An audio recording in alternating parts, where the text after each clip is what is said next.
Hey, this is Moshe coming to you from Israel in the Galilee, and it's a cold morning, and we're still headed for a few days of rain coming up.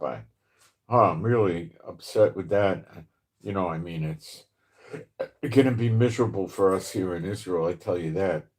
Today it's going to be sort of a right 67 high, low of 50. Um, no rain tomorrow. Okay, great. High is 73. And then we could still pray for no rain. They're telling us 5 days of rain in a row. So please pray. Let me get a prayer through, and you guys can agree with me if you believers. My Heavenly Father Jehovah, I pray we don't get this 5 days of rain they're showing in the weather reports. It'd be so much rain, we'd be miserable up here. And we've had so much. My Heavenly Father, I know your will be done, not mine, but I ask you to cut back on the rain if possible. B'Shem Yeshua HaMashiach, and you can agree if you're a believer. It's just going to be a miserable experience. It won't be that cold, but it is still, the house is going to be like icebox. I mean, it'd be like you may as well just get a pair of ice skates to get around in the house. Because the houses are all concrete, no wall-to-wall carpeting, no insulation. That's how they do it in Israel. Don't get me started. Okay, so today we're going to talk about the war, and we're going to talk about what the plan is with Iran. It looks irrational, right? You look at what Iran's doing, they're getting blown up like crazy. Okay, I'm going to break it down for you in a way you could understand. Remember, I live in Israel, and I've lived here many years. And I've gone through several wars. I'm going to break it down for you. And when I'm done with the details, you're going to understand what Iran's trying. You're going to understand why it's not working for them. And then we could get into the Bible prophecy about Elam, which is Iran and Iraq, found in Jeremiah 49, verse 34, to the end of the chapter. Okay. Now, I want to also tell you that we're Bible believers here, Old and New Testament. Okay? I don't wear a yarmulke. I wear this because it keeps the sun out of my eyes. Behind the device I'm looking at when I'm broadcasting are two very large windows with this time of day, the sun coming in. So I usually put sunglasses on, which I have here someplace, to stop the glare because I get the sun right in my eyes. And we tried rearranging the office here, and it was a bust. It didn't work. The office isn't an office. It's a storage room that I have a desk and a chair in. That's all it is. Okay, I'm a one-man show, all right? So we're Old and New Testament, and we're not churchianity, okay? So what I talk about the Bible, I'm going to read you the scriptures. It's in the Bible. And I'm not going to give you crazy interpretations either. Sometimes I'll show you what the Hebrew meaning of the word is, but that's it, okay? And I'm going to show you that the churches don't follow what it says printed right in your own Bible. And then people run away from me, and that's fine. How can I help people that don't want to believe the Bible? I can't. I have no business trying to help people like that, okay? I can help people that believe the Bible, but when they're going to have to make a choice, what do I follow, what the churches teach or what's clearly printed in my Bible? Let me give you one brief example of that, okay? And it's going to be sort of like neutral a little bit, okay? And we'll see how many people go away. See, there's people that just will never adapt to the Bible. They're not into the Bible. Yeshua is the Word of God made flesh. They're not into that. They're into the church, the building made stone. Go ye forth into all the world, take money from the people pressing into the kingdom of God and buy a big, stupid building for credibility that nobody could live in or benefit from except your financial statement. That's not the gospel. That's not the great commandment. That's an idiot commandment. Okay? So we go to Mark 16, verse 17. It's very simple. And these signs shall follow them that believe. So people that do this are believers. People that don't do this are not believers. I'll read it again. And these signs shall follow them that believe, right? That's easy to understand. Mark 16, verse 17. In my name shall they cast out devils.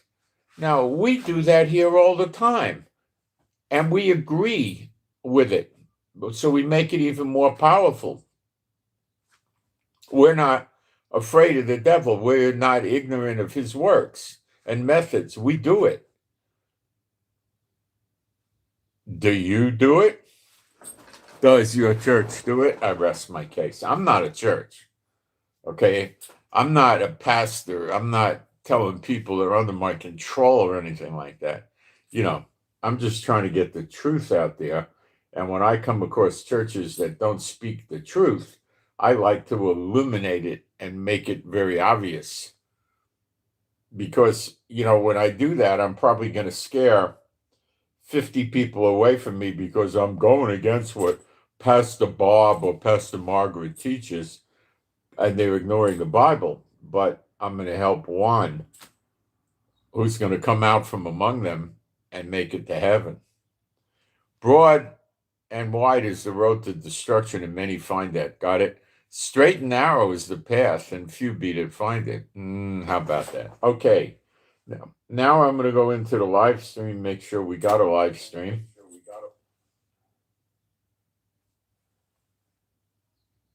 And I lost my sound. Now I got my sound back. Okay. Now I got my sound back. Okay. Now I got my sound back. Okay. Thank you, moderators. I'm going to put a post up. It's going to take probably seconds.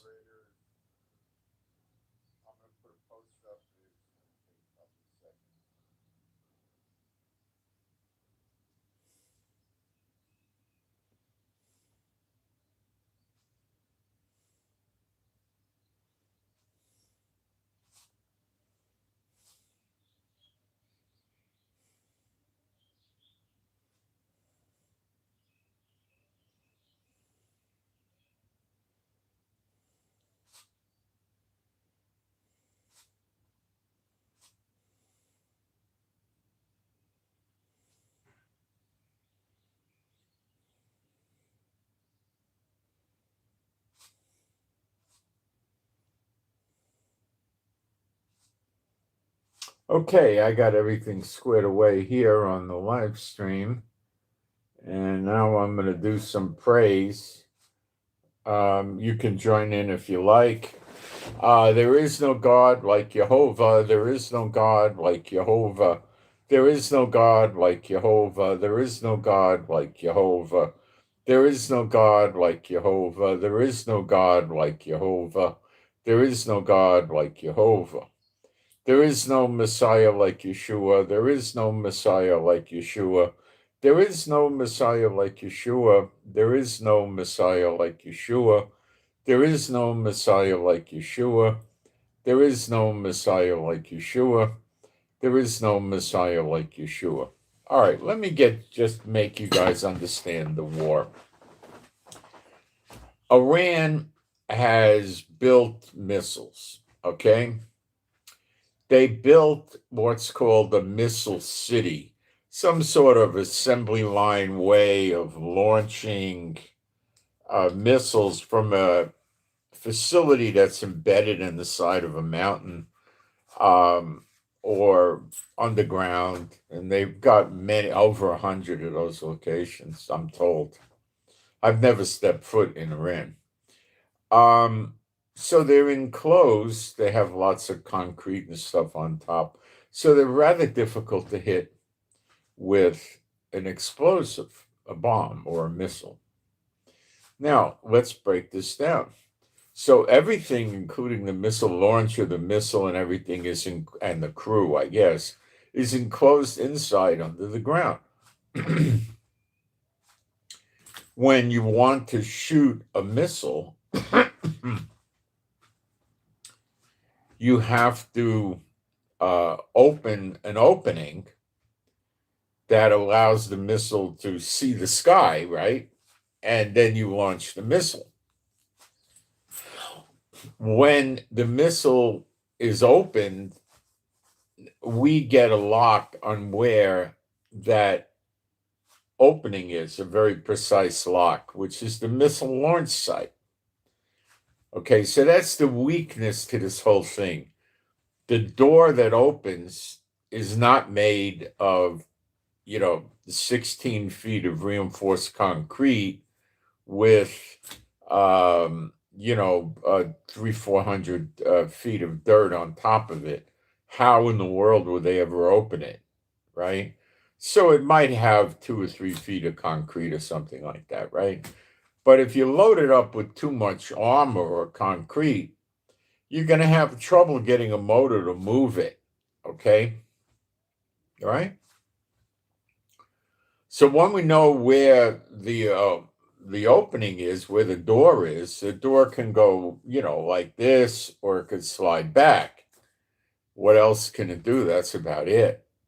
There was a James Bond movie once with Sean Connery, I'm old, that took place in Japan. It was an absurd movie, and he was fighting, I don't know what the guy was, his name, Blofeld, I don't know, one of the characters. And the guy was sending a big missile up that would open up and capture American and British rockets traveling in space. This is a whole cockamamie set of fiction, of course, right? I mean, Darth Vader was not in it, and but it was almost getting there, not quite. All right, so what happened? They couldn't find it. What was going on was there was a volcano mountain, an old volcano, and what the bad guy did is this volcano had an opening of maybe 100 feet. Is he put a sliding cover on the opening of the mountain that would slide back. They never told you where the cover went because the mountain probably wasn't 100 feet thick on the walls, so it wouldn't have worked. But anyway, let's give them a break. So the opening made out of metal would slide back, and it had it all camouflaged to look like a mountain. So Sean Connery's over there trying to figure out what's going on with this volcano, and he's walking around on it. He realizes he's walking on metal, and then it starts moving because they were going to do a space shot. So he realizes where it is, and then they go boots on the ground and take it over. So, maybe they got the idea from that. I don't know. Maybe not. But that's what it is. It's usually a light opening. It might be a piece of 1/2-inch steel or 1-inch steel, or something like that. I don't think it's even a foot or two of concrete. That wouldn't do much good. When we hit these things, we're going to use a 2,000-pound bomb, and you're going to have to get up to, you're going to be looking at probably 6 or 8 feet as a bare bones minimum to hold up against a 2,000-pound bomb, probably 12 feet or something. More than it's going to be practical for a sliding door, even if it flips open or it slides open or it tilts open, whatever. It's too much, okay? When your concrete is real thick, you can't have a lift-up door because there's not going to be any room for the thing to open up full because of all that concrete, right? The same thing if you have a door that opens to the side, it would only be able to open a little. So the only real answer for that, if you're going to put any kind of concrete on it, is sliding it. Now, if you put a half inch or an inch of steel on there, yeah, you can open it vertical to the side or slide it whatever you want. You know, it's still going to be a very heavy piece of steel because you're probably looking at something like 5 feet by 5 feet, you know, uh, more maybe, I don't know, depending on the missile and the flint and the fins it has and whatever. So, anyway. So when they fire, we know where the missile came from precisely, and we drop bombs over there to hit the doors. So we stop the doors from working. Understand? Now, did they understand that when they built these things? Probably not. They built these things in the sides of mountains with hundreds of feet of rock and dirt on it, in caves and stuff like that to their thinking was warped, and it was that we can't blow the facility up if it's 400 feet inside a mountain, 400 feet down. You know, you're not going to be able to do it. Okay. But if you're going in the side of the mountain, there's some sort of door you need. That could be blown up. But it generally was built as a big blast door made out of heavy steel, so and probably recessed into the mountain, so we didn't really get that far with those necessarily. And they would have emergency hatches and they'd have tunnels in there leading to another exit so that people could get out and get in. But the vulnerability of this system is the opening. Okay? Now, when you have boots on the ground, you have other vulnerabilities that emerge, such as where's the generator? If there's personnel in there, which I'm sure there are, the generator needs venting.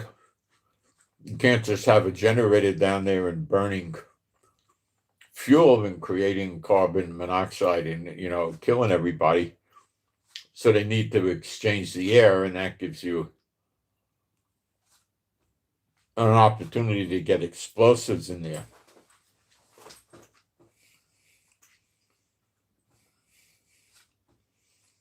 Well, they're too far down, the explosives don't work. I've never heard them using chemical agents, but you could.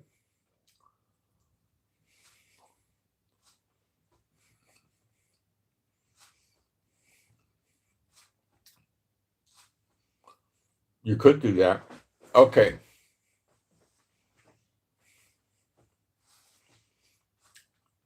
So you're also boots on the ground. You could see the exits. You could see the escape hatches.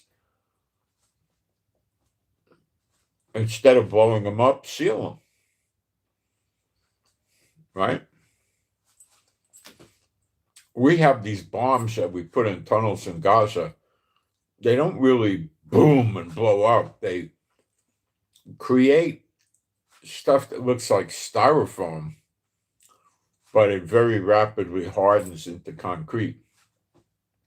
So you're basically concreting them into the tunnel. You don't have to blow it up. If you see a blast door that has 18 inches of steel, hardened steel, it's going to be a job to get it to blow up, right? But why can't we just put our own door in front of their door? In other words, concrete. Put these bombs in there that make all the concrete and just cement them in.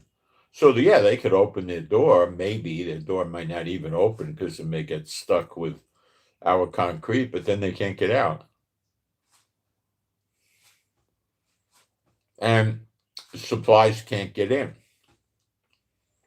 But they got emergency hatches and tunnels to get out. They can probably get out somehow. But if there's boots on the ground, they can just wait for them to come out.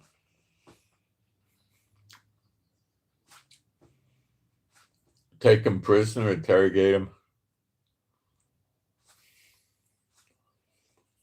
We don't want to hurt you. How would you like to have a nice green card and live in America free? We'll even help support you for the first 5 years. What do you think about that? Now tell us everything you know. See, they're not going to sit there and put splinters of bamboo under their fingernails. They're going to say, yeah, it's a green card. Yeah. We'll buy you a house. That's how it'll work. What do you think they're going to do? Take the green card.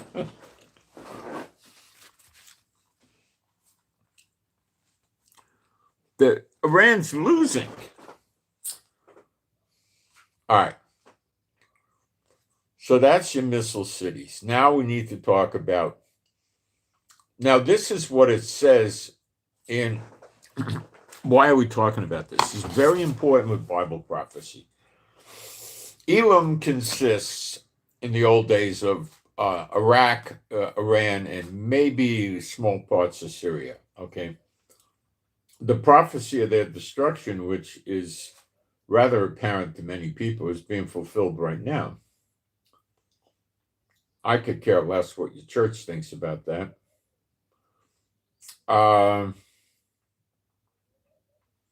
So it's Jeremiah 49, beginning in verse 34. I will read.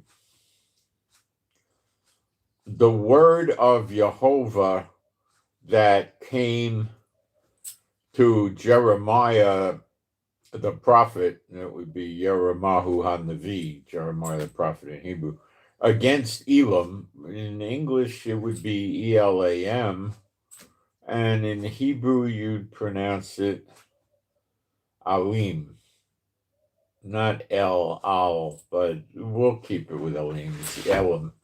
Elam, we'll go with the English, Elam, okay? In the beginning of the reign of Zedekiah, king of Judah, saying, now, the prophecy was given during the reign of Zedekiah, not for that time. Comprende? Okay. Next verse 35. Thus saith Jehovah of armies. They say hosts. It means armies more clearly to us in English, but let's go on. Behold, I will break the bow of Elam, the chief of their might. Okay. The bow. You have a bow. You pull your arrow out of the shaft. You load it on the cord. Pull it back. Release. An arrow is a missile. It's even used. The words would say that. Okay. The bow. So what is the bow? The bow launches the missile. The bow launches the arrow. The bow launches the missile. The missile launcher is the bow, and that's what's being destroyed. And that's the, what were the exact words Jehovah used here? Oh,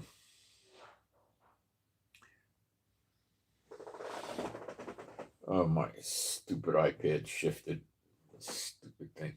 Okay. I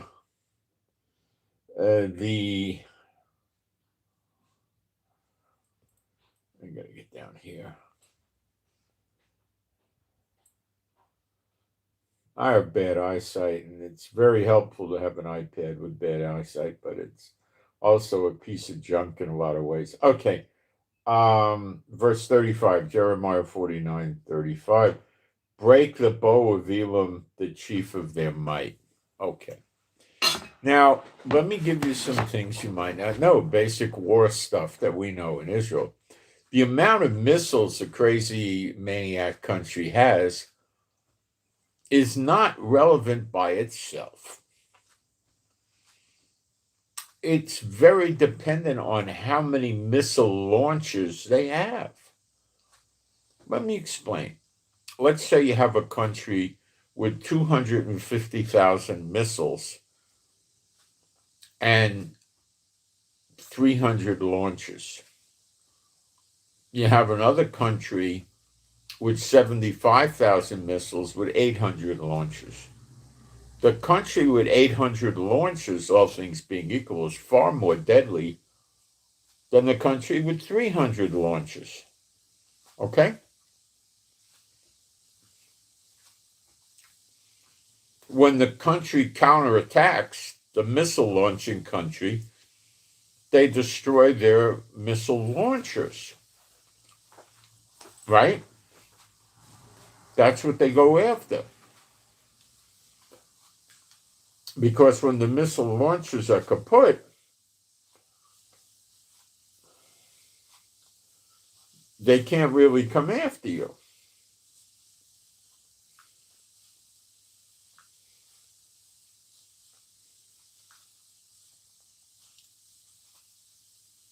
They can, but what are they going to get? You know, so that's very important to understand. So what Iran was trying to do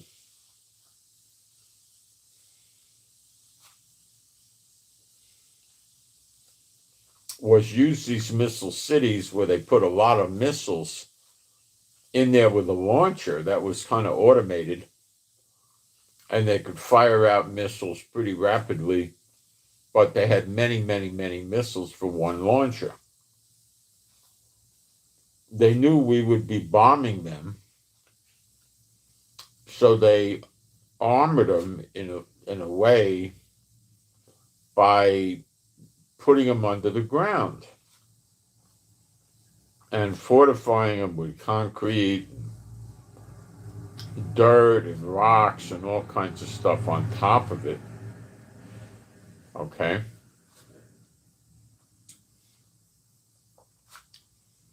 That's how they played the game. They didn't count on getting the doors, the exits for the missiles blown up. I don't think they planned on that too good.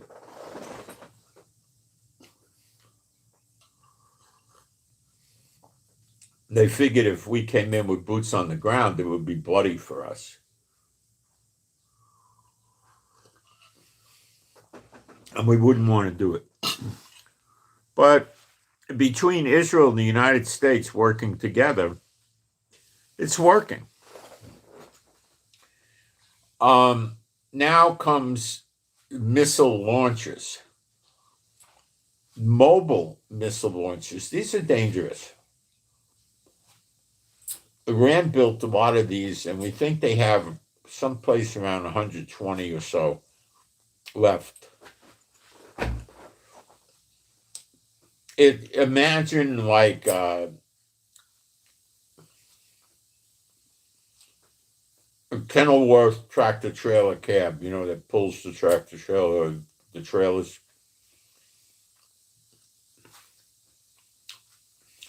Or a Mack truck or whatever. They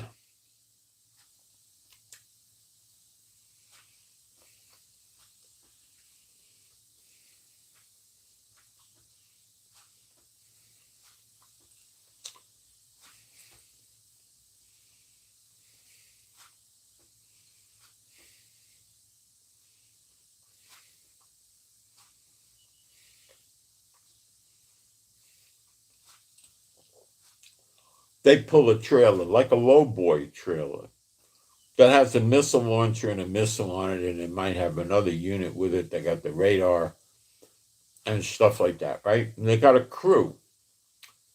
They probably have 2 vehicles, and they got a crew, maybe 1.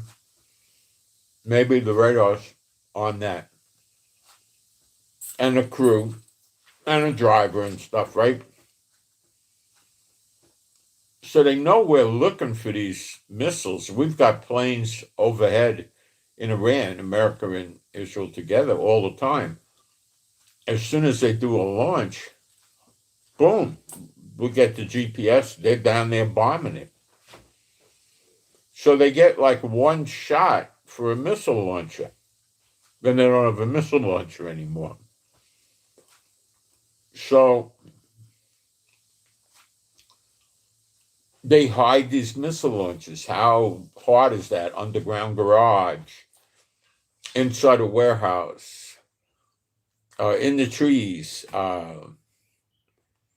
in a structure, it's not hard to hide it, okay? It's not. It just isn't hard to hide it. It's a big country. And when they take it out to use it, that's when it gets blown up. What they try to do is take it out of hiding, load it up, get everything turned on, fire the missile, shut down, and get the heck out of there as quick as they can.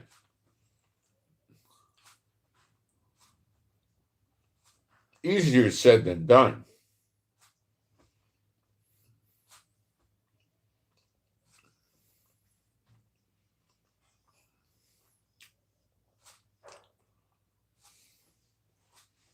It's a cat and mouse game.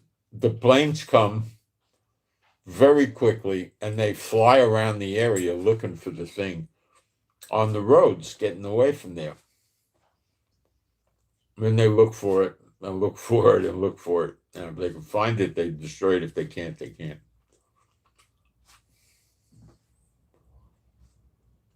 So Iran knows they can only launch so much. They're running out of launchers. These underground missile cities that we've blown up, they keep coming back and trying to repair them, and we blow them up again, stuff like that.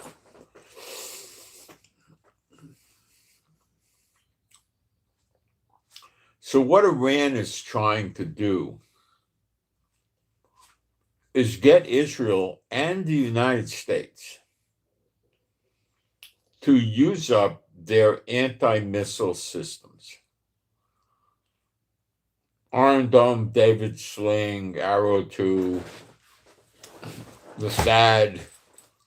They're trying to get us to use up our missiles.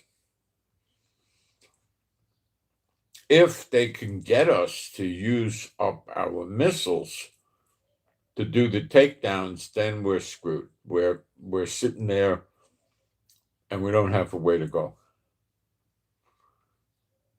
And then Iran keeps bombing us with missiles and drones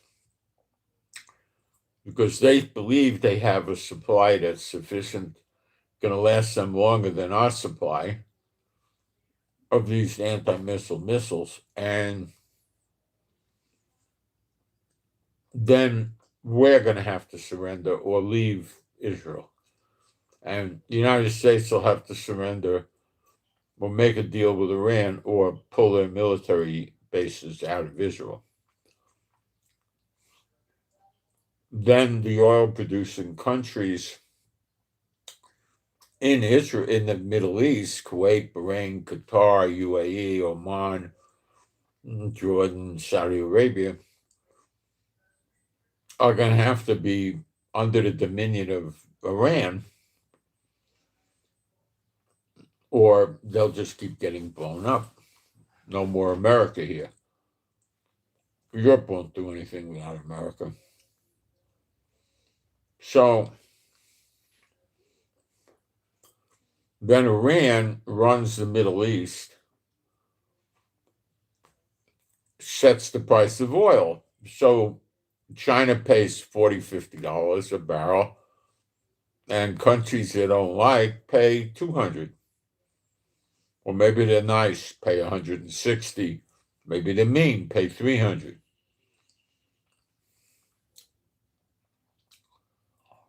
And break their economies down.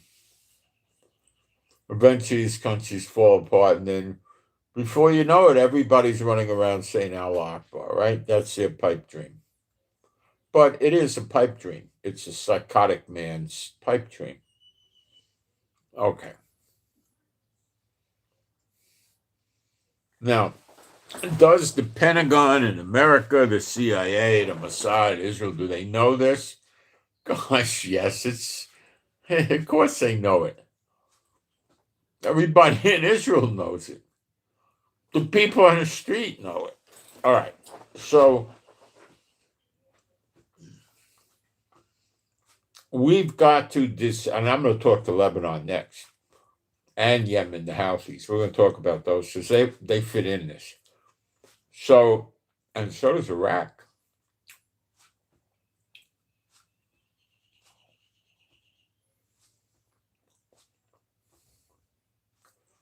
So what do they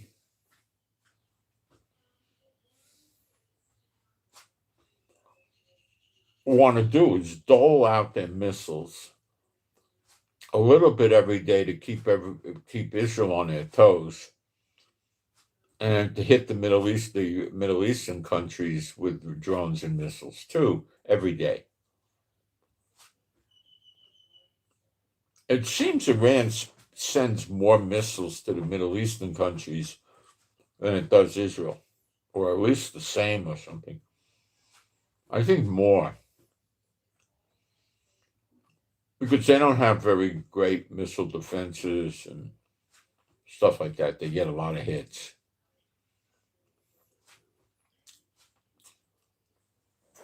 Now, if in the eyes of the Muslim terrorist countries like Iran, if they're still standing when the war is over, they won. Is that really the way it counts? They won, but it's going to take them 12 years to rebuild? No. What they're going after is beating down America and Israel, and then the sanctions go away. They make Trump lift the sanctions. Without the sanctions and higher oil prices, they're going to rebuild fast. Even if oil prices were just $100 like they are now, they could rebuild fast, real fast. Only this time, they're going to get a lot of money dedicated to buying aircraft from China and Russia, getting more and more better anti-aircraft missile systems that could shoot down drones and aircraft, stuff like this. And try to elevate themselves to the level of Israel anyway.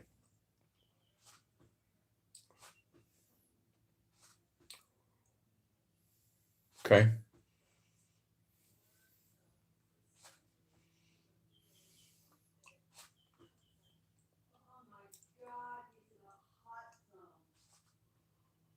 So they're trying to keep this up under heavy attack from America and Israel. And I'm telling you, they're under heavy attack day and night.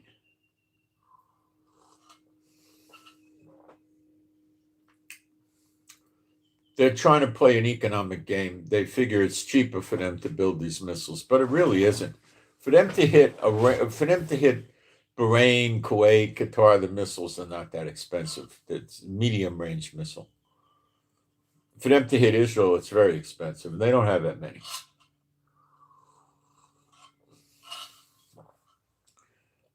When they hit Saudi Arabia, they could be shooting out of Iran, they could be shooting out of Yemen or Iraq or whatever. They need a little bit more of a sophisticated missile for that. Iraq is threatening them. Bahrain actually attacked them, but I don't think much happened.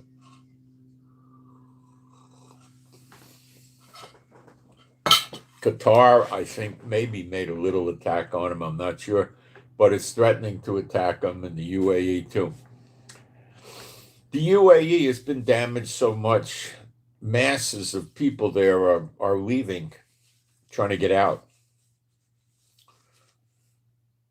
The money people, foreigners, and stuff like that.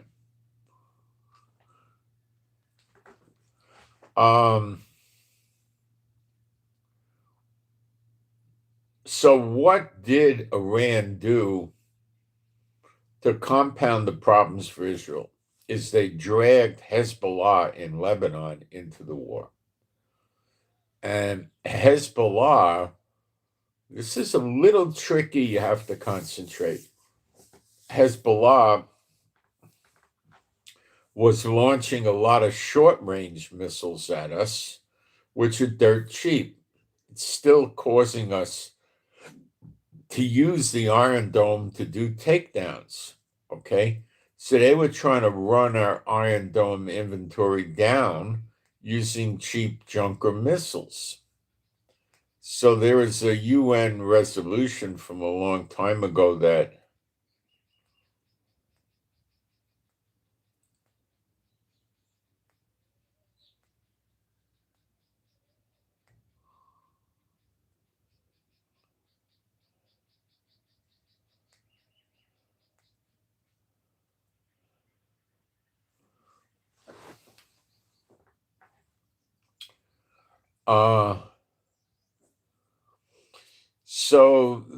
we got to talk about the Litani River. That's a river 17 to 18 miles from the Israeli border. Why 17, 18 miles? Because it's a river, it meanders, right? Okay. That was what the UN said in their resolution back around 2006, that the Hezbollah cannot be south of the Litani River. They can't be in that area from the Israel border to the Litani River. The government of Lebanon is a rotten government, and they don't enforce it. And they won't enforce it. Their military is 60% Shiite, which is the same as the Hezbollah. They're never going to enforce it. All they do is they keep trying to lie to us. Oh, we need to have a meeting. We need a ceasefire during the meeting, and we're going to do it. And they're never going to do it. We gave them a year and a half to do it, I think, and they never did it. They're not going to ever do it. So we don't even want to bother sitting down and talking to them. But we're going to be occupying that land between the Litani River and America, and we're going to block them. And if they want to,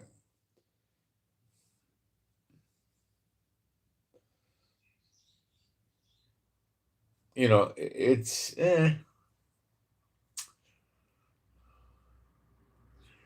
we're blowing the houses up there because it's predominantly Hezbollah that moves in south down there. The people of Lebanon are no longer comfortable enough being down there. So we've displaced many people, just I think 70,000 in that area. So the plan is basically to do what we did in Gaza, flatten it. Really. That's the only way we figure we're going to have any peace over there.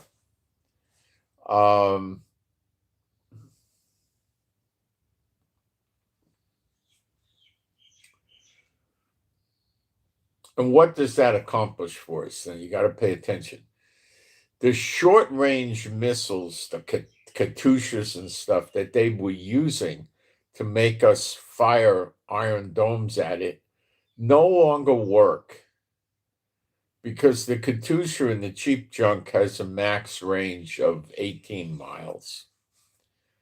So they can't get it to work, okay? It won't work.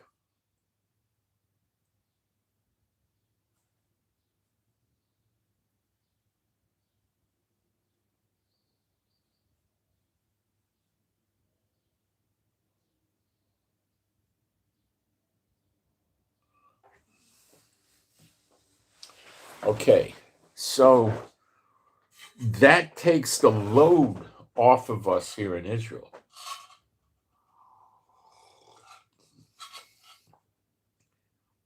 We've already accomplished this. They're not running around between the Litani River and even north of the Litani River with those short-range missiles anymore. Well, short-range missiles north of the Litani River aren't going to do much. They're going to blow up in Lebanon. So that means that Hezbollah has to draw down their serious missiles to fire at us.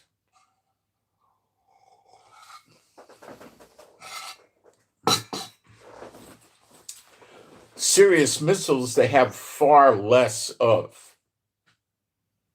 Got it? So that's why we're doing okay. Although we still take missiles. It's a problem. Now, since they're using from Hezbollah in Lebanon longer range missiles, they're firing into like Jerusalem, Tel Aviv, and other cities you probably don't know the name of near there in central Israel. Okay? They might hit Haifa. They may try for Haifa. So they're trying to get into central Israel. They don't do very well with successful hits. People get hit with shrapnel and stuff. Okay, so that's what they're trying to do. Okay.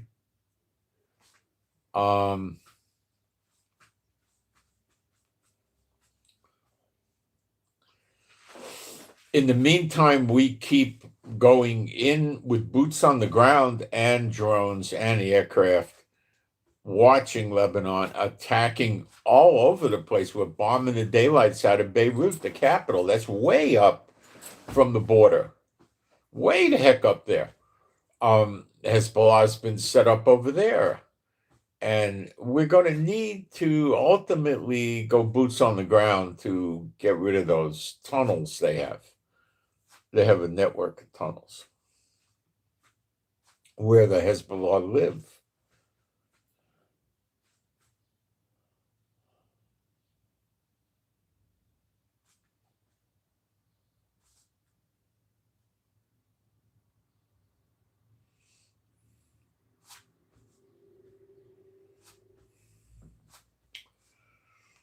So we're doing good. Now comes the Houthis. What's up with the Houthis? The Houthis are not just sitting there doing nothing. What the Houthis are doing is they're waiting for Hezbollah to be deactivated, hoping we run out of missiles, and then they will start launching a few times a day at us from Yemen. Got it? That's what their plan is. So the hope of Iran is that we run out of anti-missile missiles, and then Iran fires at us, and we can't take the missiles down. We're getting blown up, and then what do? Nobody's going to surrender to Iran because they'll put you in an oven and burn you alive. Nobody will surrender. They'll leave Israel, and that's what Satan wants, and those are his chosen people executing the wishes of Satan to get us out of Israel. And that's not going to happen, but that's what they're trying to do. Okay. The Houthis don't have a lot of missiles and launchers, and it's probably nothing is going to ever come of it, of any major substance. And Iran is spending a lot of time and energy hitting the Muslim countries in the region: Kuwait, Bahrain, Qatar, UAE, Oman, Jordan, Saudi Arabia. They're hitting those countries hard because they don't like them.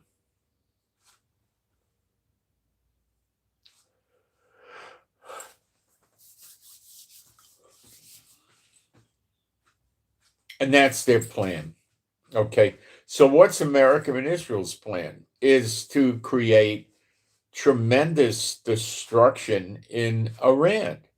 We've broken the will of the military there. There's a good 5,000 dead already. Iranian military security forces, that kind of thing. And that figure may be very low or very high. I don't know. Probably about right, but I don't know. And we just keep attacking every day. And Trump is really bearing down on him. The island, what's the name of it? Karug? Karg, K-A-A-R-H. Kharg, I think it's Karg Island. That's in island in the Straits of Hormuz, where Iran has ports and piers. So let's say a ship from China, a tanker ship, pulls up, and they got big hoses and storage tanks there, and they fill the Iranian oil tanker ship, the Chinese oil tanker ship, with oil, and it pulls out of the Persian Gulf and takes the oil back to China. Trump saw this happen a few days ago. China figured Trump wouldn't have the guts to start a fight with them and sink the ship or something. So Trump let the ship pass, and then he's going to blame Iran for it.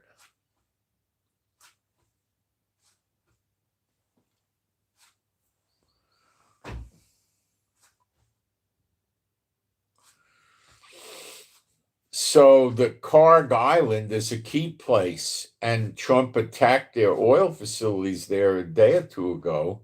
And now he's saying, because Iran's still not giving up, he's saying, well, maybe we'll do it again.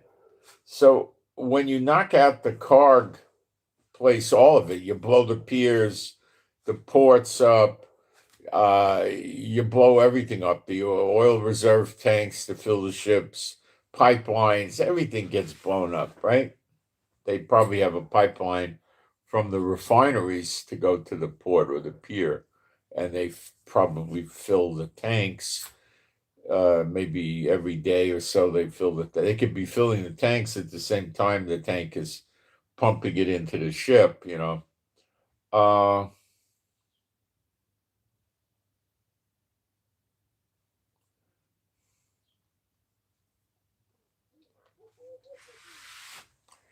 So the more you bomb Karg Island, Kharg, in Iran, in the Straits of Hormuz, you stop their oil industry. So Trump apparently didn't completely disable it. He's threatening to go back and do it, and he's probably going to do it. What's going to happen to get Iran to stop is the infrastructure is going to have to get completely kaput, and that's going to cause the people of Iran, all the people who are there, to leave. They're going to evacuate the country, which is in the prophecy. Let's continue in the prophecy. So we're in verse 36. And upon Elam will I bring the four winds from the four quarters of heaven, and will scatter them toward those winds, and there shall be no heathen nation on earth whither the outcasts of Elam shall not come. So they will be scattered into every single country on the earth. So Jeremiah 30 verse 11 and Jeremiah 46 verse 28 would most likely not yet have been accomplished. It'll come after. The next verse 37, for I will cause Elam to be dismayed before their enemies, in the plural, so it's not just Israel, and before them that seek their life, and I will bring evil upon them, even my fierce anger, saith Jehovah, and I will send the sword after them till I have conquered them. Conquered them doesn't mean that they're all. Let's check it carefully.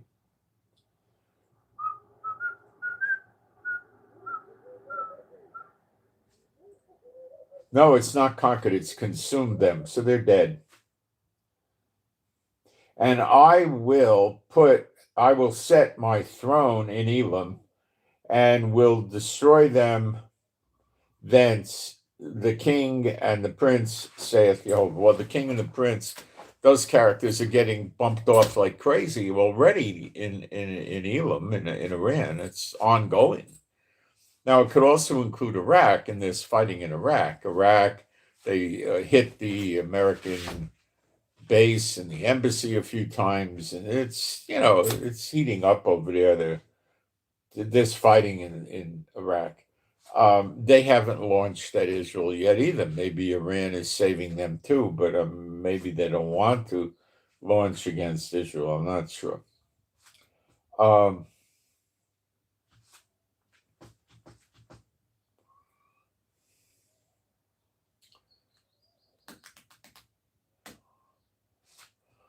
But it shall come to pass in the latter days that I will bring again the captivity of Elam, saith Jehovah. And that's what you see in Jeremiah 38:39, which is about 70 years down the road, according to the second 70 in Daniel 9:24. Daniel 9:24 does not say 70 weeks. No sane person who speaks Hebrew would ever say that. It is an intentional twist of the scriptures. Or maybe it was a complete misunderstanding. I don't know. It could be that. The word is the same word, 70 weeks. It's the same word, shavim. It means 70, not weeks. It never means weeks. So it's saying there's no place in the Bible where you ever read shavim in a row, meaning 70 weeks. It's ridiculous. It doesn't mean weeks.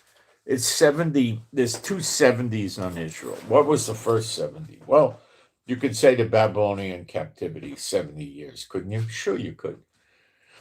Was that a punishment on Israel and stuff like that? Well, yeah, but this isn't exactly a punishment.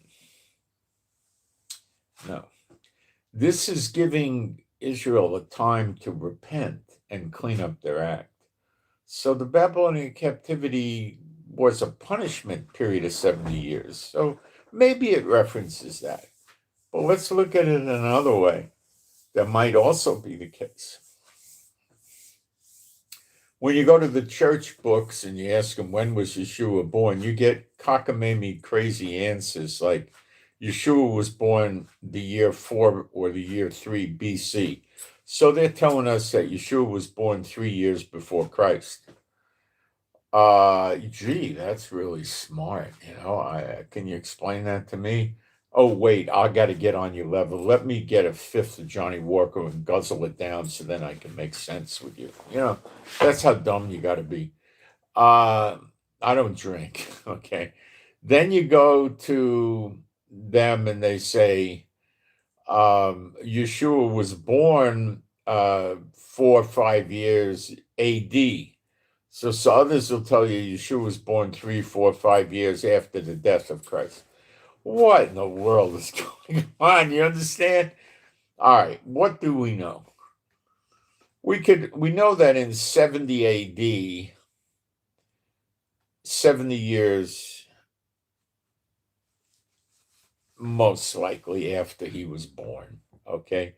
Jerusalem and the temple got destroyed. And the people got killed and went into slavery and all sorts of bad stuff. 70 AD. Now, it would make sense to me that Yeshua was destroyed in the year 0. Born in the year 0. See, the way the church world does the tallying is there's no period of time from 0 to 100. They start basically in the second year. They don't know what they're doing. It's crazy. And it's obviously crazy if you look at it. So there would be a 0 year. The first day of the first year, that 0 year, Yeshua was born. And, the Magi came and Herod was killing all the male children and stuff like that. They split. They went to Egypt. Then when Herod died, they came back. Okay, so that's the 70 years. I think after 70 years of captivity, when does the beginning of the second 70 begin? When Yeshua appears in the clouds, because that gives us the 70 years to get rid of sin and have righteousness and stuff like that. And the purging of the ranks towards the end of the second 70 is, getting rid of those that don't believe and want to chase, vain stories and stuff. Okay.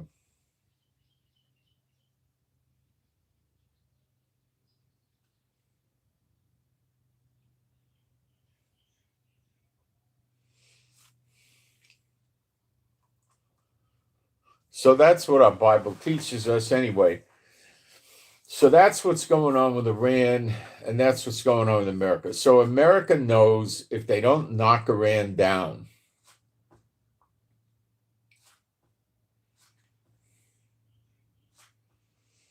Iran's going to run the Middle East and break the back of the West economically because of this oil. Now, Saudi Arabia is running around screaming at everybody, hey, don't worry, we're Saudi Arabia. We got our pipeline to the Red Sea, and we're pumping 7 million barrels a day. First of all, I don't know if it's really 7 million. Maybe it has the potential to do 7 million, but the world at large uses 100 million barrels a day.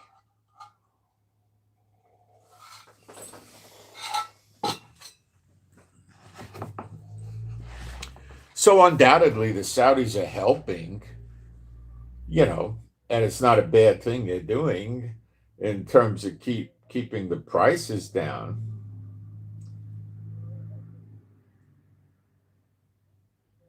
But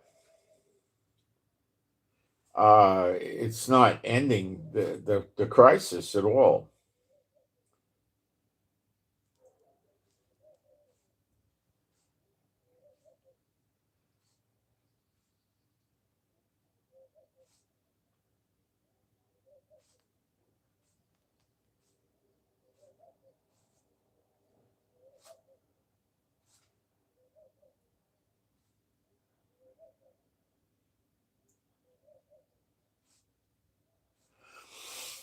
Okay.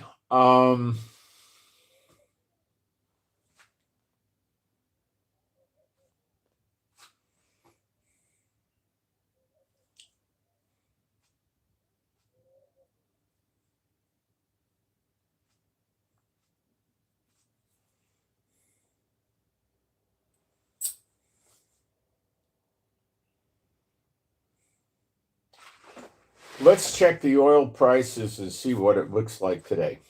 Now, by the hour or something.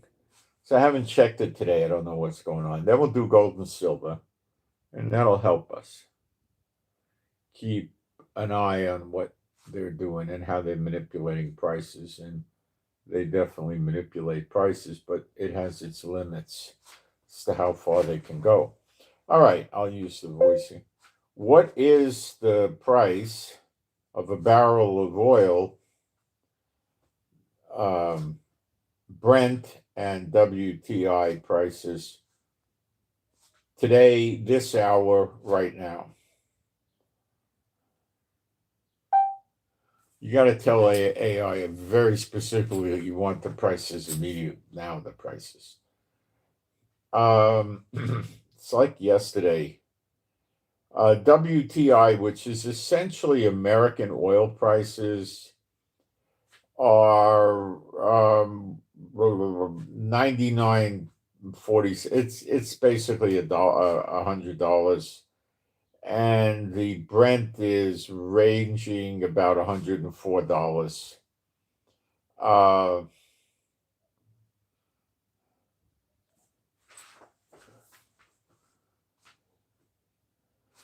I'm going to check another AI with this because I just want to make sure we're okay. I have 3 AIs, so what if I'm in doubt? I usually use 2 or 3 of them. Because they do make mistakes, but when you use 2 of them, or if you really need to use 3 of them, you're probably not going to get a mistake. You'll get it ironed out. What is the current price of a barrel of oil now, today, this hour, WTI and Brent?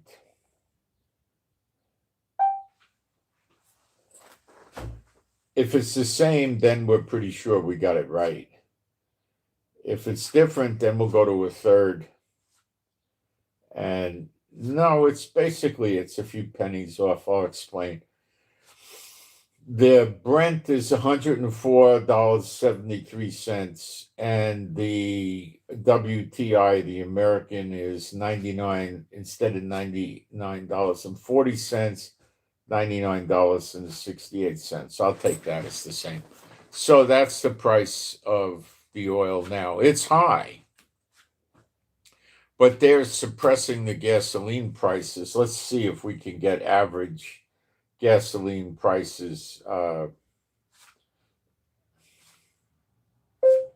What is the average price of gasoline today in the United States?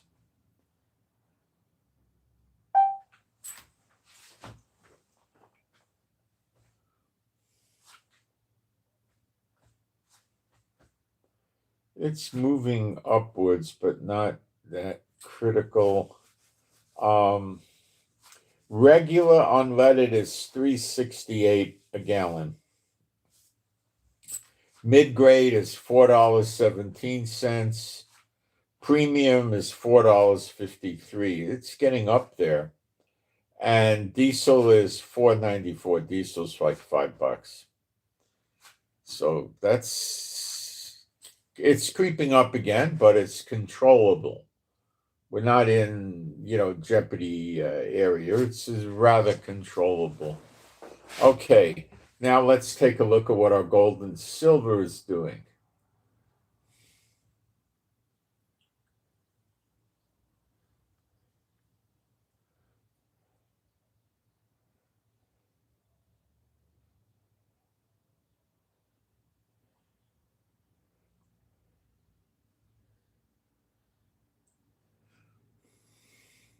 I used Kitco for that. They seem to be quite reliable.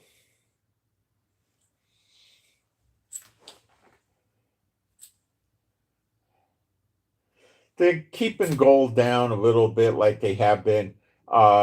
It's $5,027, 5027. And gold, they got it down a few bucks. It's $80.29 for silver down. So they're keeping it, they're suppressing. They don't want to see that go up because it might bring the oil up. They're probably afraid. They can't keep this going. It's going to run out. And Iran knows that, so they're waiting. So what Iran wants to do is they want to keep the Straits of Hormuz, the Persian Gulf, closed, so prices of oil go up. Okay? And they just want that price as high as they could get it. That might, in their minds, bring the West to their knees to make a deal with Iran, and that deal is going to include sanction relief. Iran will probably agree to anything as long as you had sanction relief in there.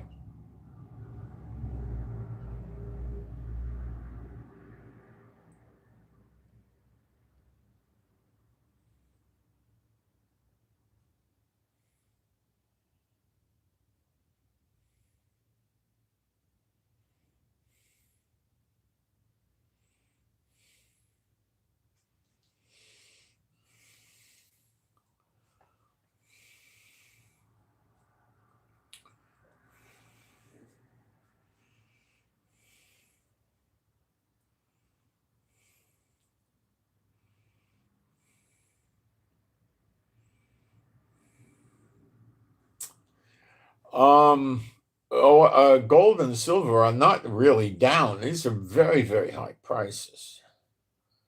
Okay? All right. So let's go through some other information about the wars.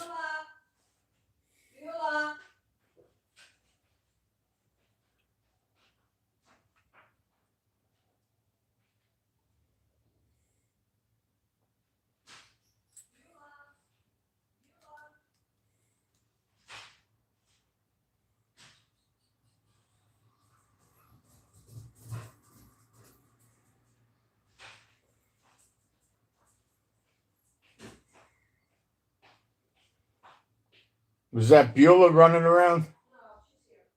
Is she here? Oh, okay. We got a tourist request for a hospital. This is the Foothills Hospital in Calgary, Alberta, Canada. Okay, so I'll do a toss and you guys can agree with it, do believers if you like.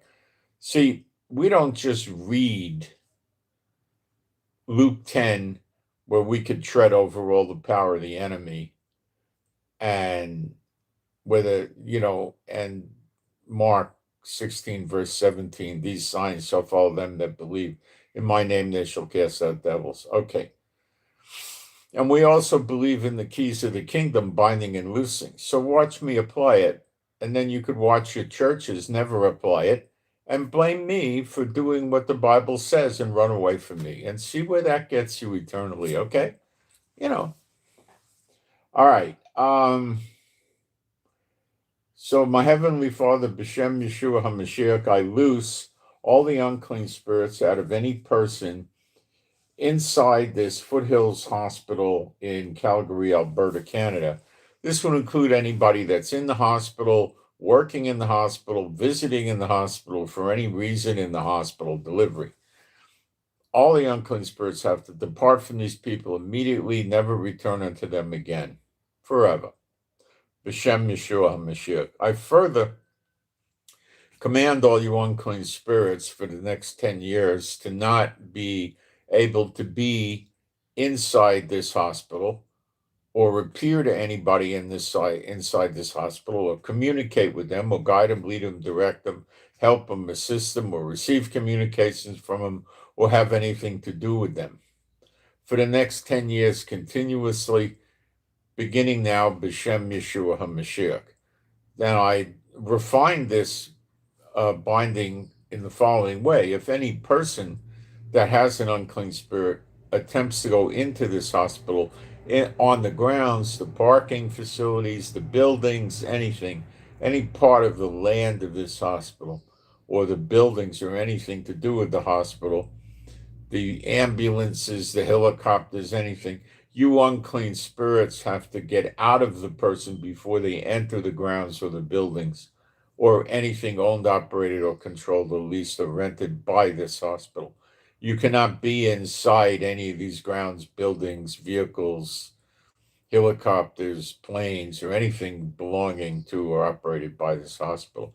This is all in effect for the next 10 years, continuously, beginning now, B'Shem Yeshua HaMashiach. So somebody told me there was some demonic activity picking on people over there, and, well, now they lost their little friends, their phony little stinking rotten gods. Oh, okay. So Netanyahu, remember the last war we had with these clowns was in June, and we started up at the very end of February. So we had June to July, August, September, October, November, December, January. We had 7.5 months anyway. So we were building up plenty of Iron Dome missiles. Don't worry about it. That's one of the reasons we waited so long. We needed to build ourselves a good inventory. Okay?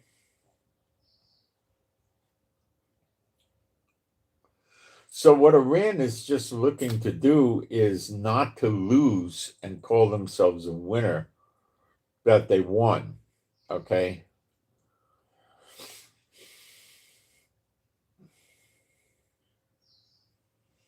Trump is now threatening Europe that if they don't come and help him clean up the Straits of Hormuz, they're going to be in a very bad pickle. What Trump is probably saying is, if you expect me to do it all, I'm just not going to do it at all. Let you worry about it. Then you'll have to do it all. So he's, probably going to get something to shake loose. The IDF told us that there is no shortage of these interceptor missiles. There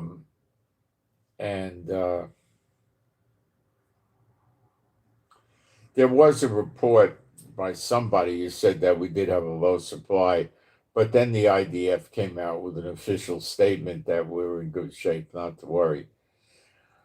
What is the truth? I don't know. If it was a low supply,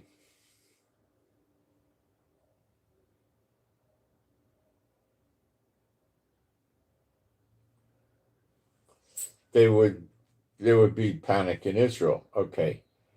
In late night vote, the government approves extra funds for defense procurement hours after the U.S. site reported that Israel informed Washington it was running out of ballistic interceptor missiles.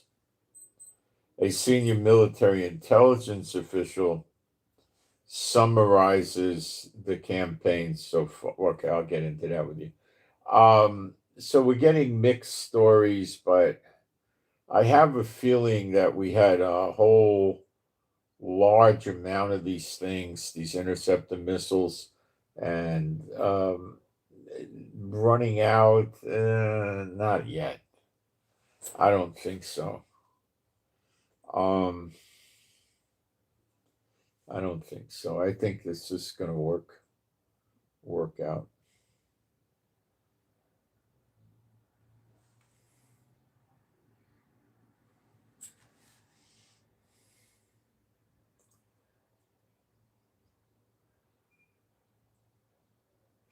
Okay, this is like a summary of what's going on coming from the IDF. More than 5,000 regional Iranian regime security personnel have been killed. A decline in motivation among Iranian commanders has been identified, including fear of going out and fighting. They don't know what they're going to fight for. They're just trying to hide. See, I'm trying to open this up to you now. They're trying to hide to survive long enough and hope we run out of anti-missile systems and then we submit to them or something like that. It seems pointless to them to run around and make themselves exposed for an airstrike because they don't know what the point of that is. 70% of the missile launchers have been neutralized. That's probably true.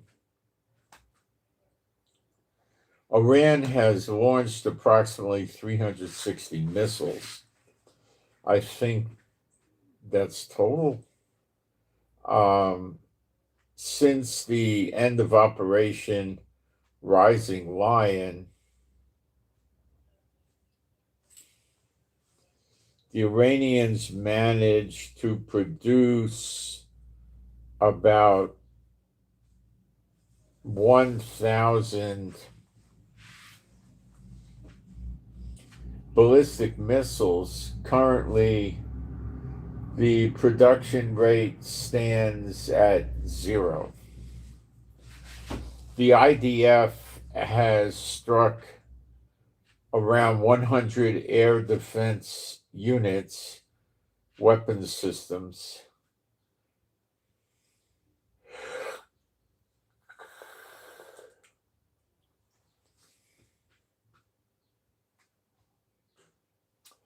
Capable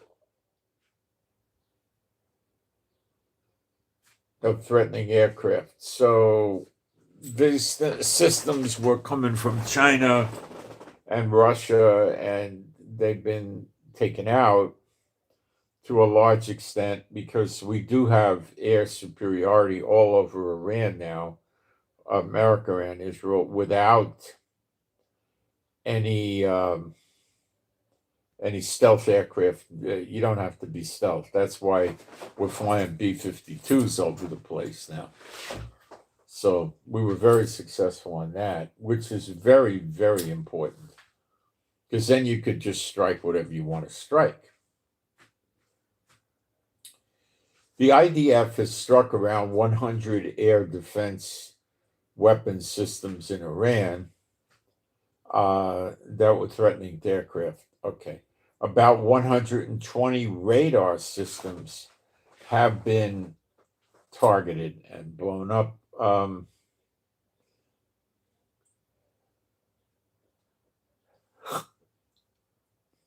That's very bad for Iran. Iran is sitting there. The dumbbells is just completely vulnerable for airstrikes. This is an idiot game they're playing, an idiotic game. Trump keeps saying they want to negotiate, but I won't do it. And Iran keeps saying, we're not talking to him. We never talk to him. We're not trying to make a deal with him. We're not even interested. So somebody's lying. Trump, I think. More than 2,200 regime targets have been attacked. The official added that one of the remaining missions is to locate Iran's enriched uranium and destroy it. And that could be a hard one.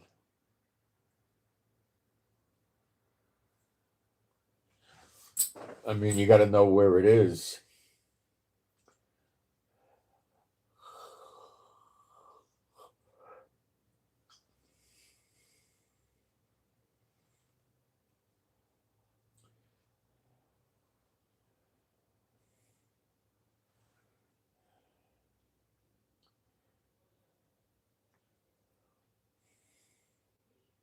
Now we'll switch over to Hezbollah up in Lebanon.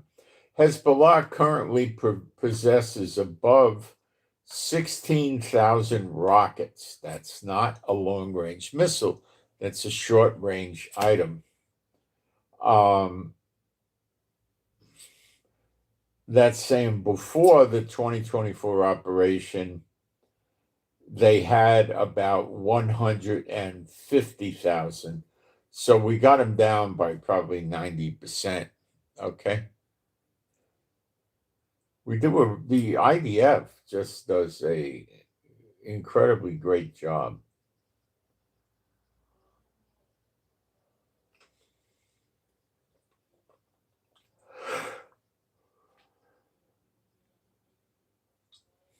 But remember, it's the amount of missile launchers, not the amount of missiles. Don't get deceived by that. Having missiles without missile launchers is like saying, well, I got, 10,000 rounds of 9mm ammo. I just don't happen to have a gun. So we can do throw bullets at people.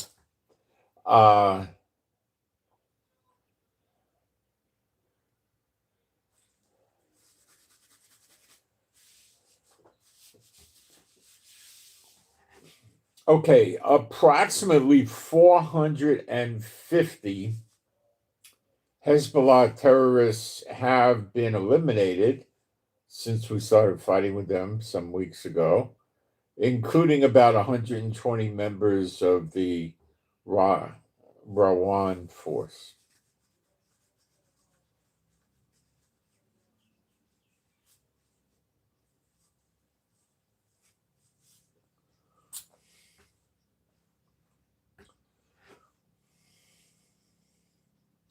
The Iranian Quds forces, their personnel who were present in Lebanon have been eliminated. In addition, the IDF destroyed the Quds force transport aircraft. Hezbollah has been shoved. They're saying it's been shoved back from the border, yes.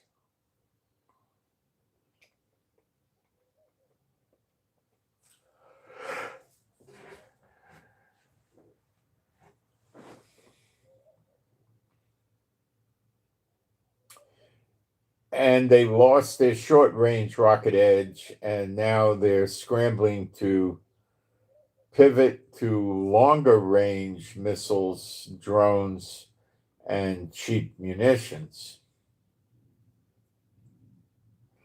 They're trying to build and fire from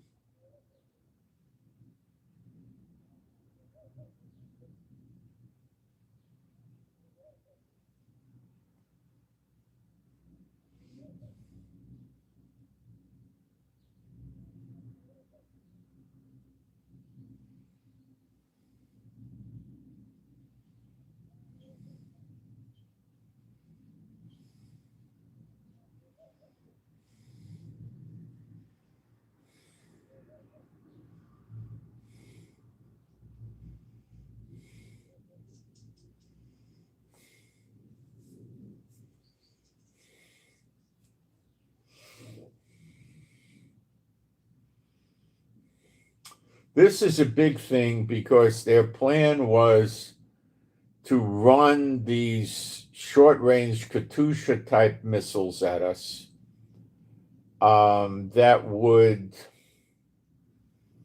cause us to expend our Iron Domes drastically.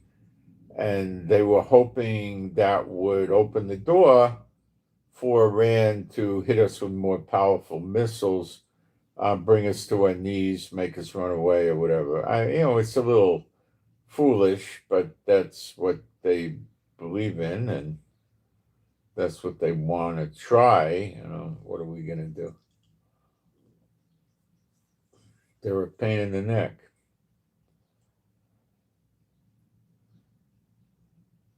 I just got a notice that a package I'm waiting for is suspended in Europe. They're holding the shipment up there. I don't know why. I don't know how.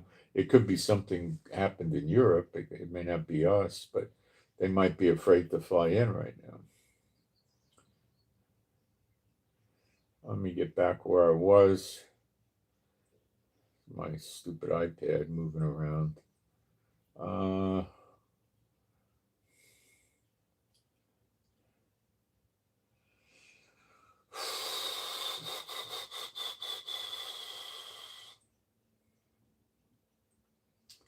France tells Trump, no, this is what Trump said. You guys are going to be in trouble if you're not going to help.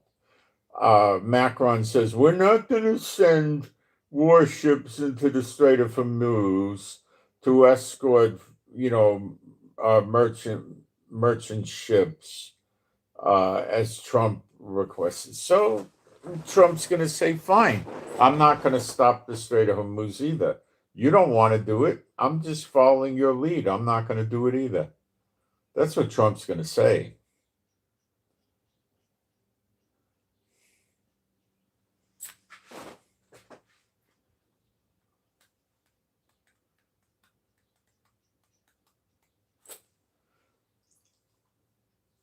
So our foreign minister, Saar, came out with a public statement that said Israel does not have a shortage of these Iron Domes and other missiles, okay?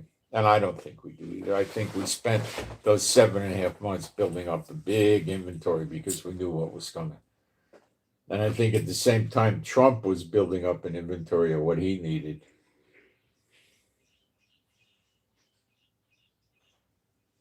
And at the same time, Iran was building up an inventory of missiles to attack us.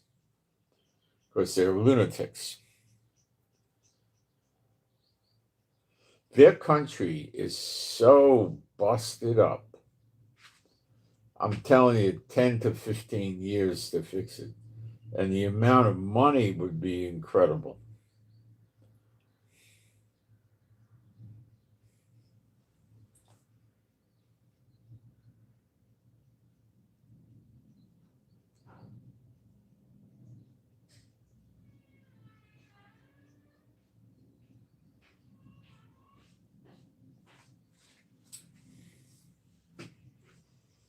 President Trump says he's hearing that the Iran Supreme Leader Mojito Khamenei, I make fun of him, is dead, and that Iran desperately wants a ceasefire deal. Iran declines that they even want a ceasefire deal. I think this case Trump's fibbing.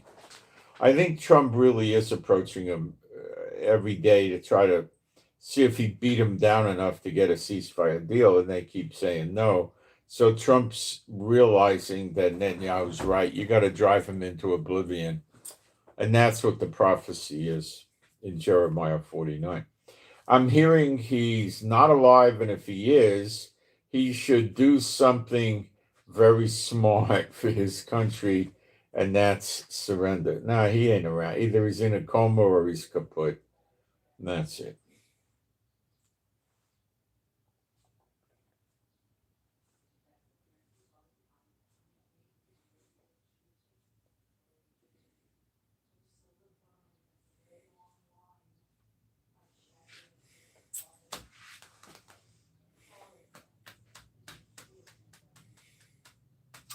Trump said Iran wants to make a deal, and I don't want to make it because the terms aren't good enough yet, Trump told NBC. Well, Trump wants an unconditional surrender from Iran. I'm not so sure who's running Iran now. It appears that the people running Iran now are the IRGC, because the old man is dead. The kid that they put in his place is in a coma or dead.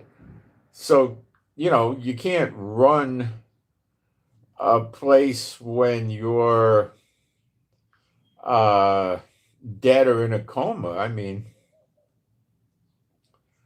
so the only ideas left is some of the generals are running the joint. I don't know what else to think. What else can you come up with?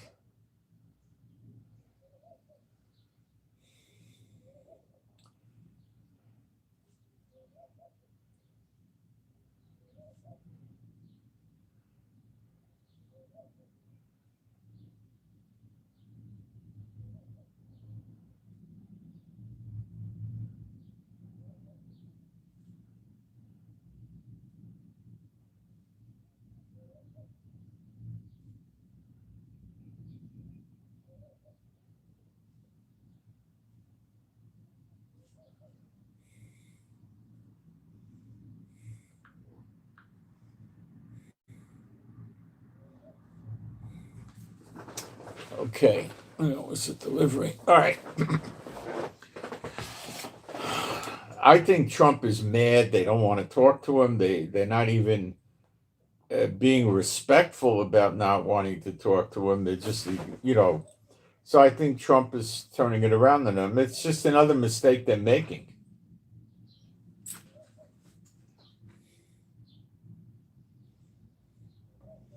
On the Strait of Hormuz, we're going to be sweeping the strait very strongly, and we believe will be joined by other countries who are somewhat impeded and in some cases impeded from getting the oil. I think that there are going to be some countries that are going to kick in with Trump. Macron is like a big crybaby. He's just a weak leader.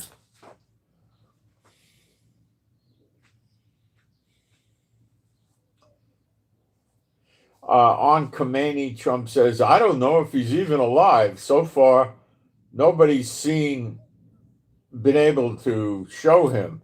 Now, Netanyahu got on TV and said, I'm not dead. I'm dying for a cup of coffee. And he was holding a cup of coffee. And then he said, here, he waved his hands around. I got 5 fingers, not 6. Here, look. There was just somebody came up with a rumor, and it sounded good, and a lot of people got duped by it, but it was a lie. But they did a good job of it.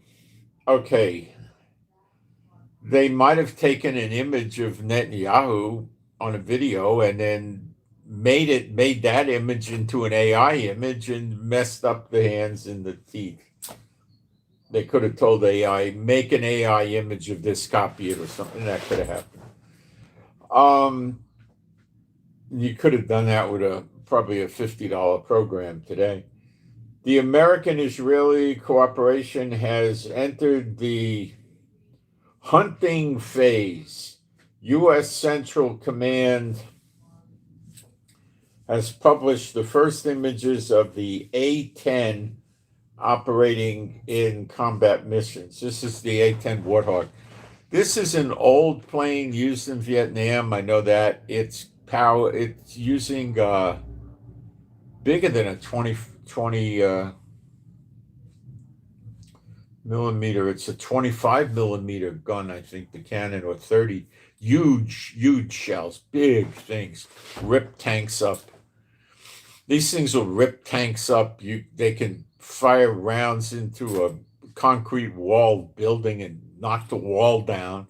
You could dig people out of a trench with these guns, and you could shred boats with these guns.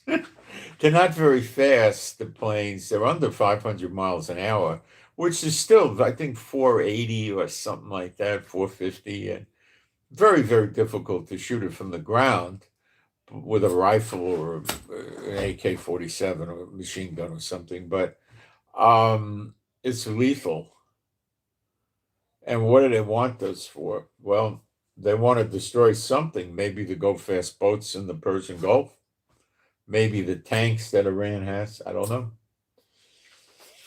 The American-Israeli operation has entered the hunting phase, so they got the A-10 Warthog. The aircraft is a monster of close air support. It's to help the guys on the ground. That's what this is used for. The A-10 flies at a low speed, exceptionally long loiter time, and carries a fearsome, it's up to 30 millimeter cannon. Wow. Wow, that's huge. That's artillery already. That's small artillery, except this goes 3,900 rounds a minute. That means when the pilot presses the trigger button, it sounds like this. Really goes so fast. You hit a go fast boat with a burst of these, like 6 or 8 rounds, it'll shred the boat. A 30 millimeter shell. Let's get a picture on what the projectile looks like, okay? 30 millimeter is huge. 50 caliber is huge. 20 millimeters bigger yet. 25 yet. 30 millimeter. I didn't know they upgraded it that high. It has a cannon, like a Gatling gun with multiple barrels in the front of this thing, and it's radar controlled and everything else. Is super accurate. Okay, 30 millimeter round used in a 10 Warthog.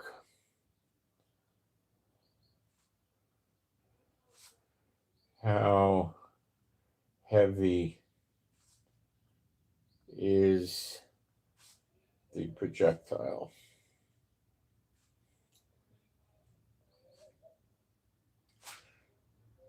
This thing is a shredder. You could rip buildings open with this.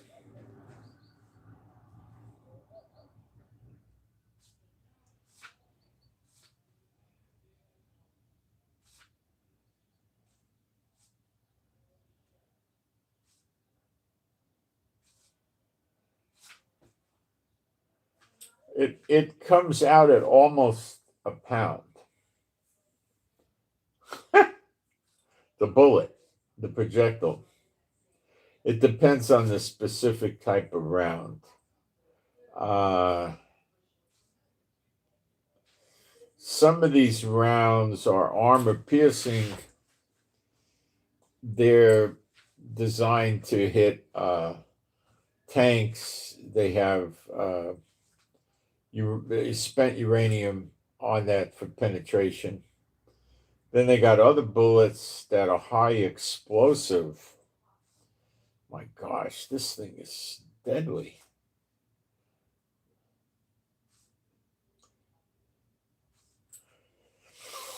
The whole cartridge, the casing and the projectile or the bullet, it comes in at 3.7 pounds. This sucker's probably like something like this.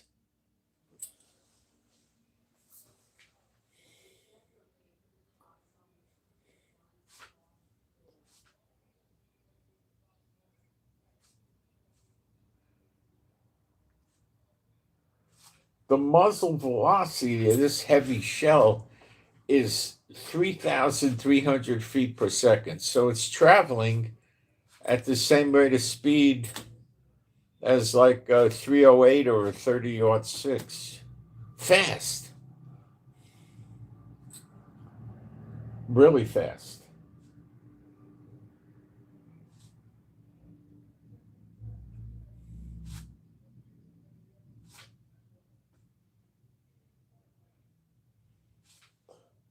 Let's see what the range of this thing is.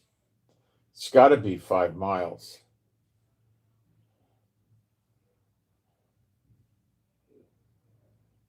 Of course, the further away, the lower the velocity and the less effective it gets, but let's see.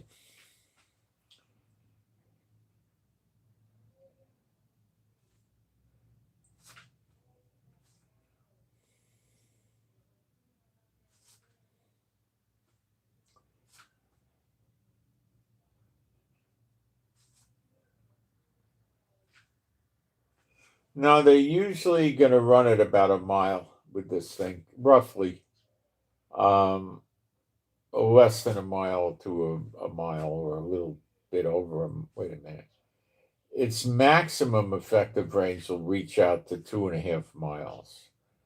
Beyond that, it's going to lose effectiveness, I believe, because its speed will drop too much. Then the accuracy goes down, but it'll still hit some of the targets. So the absolute maximum travel distance can go up to 4.3 miles.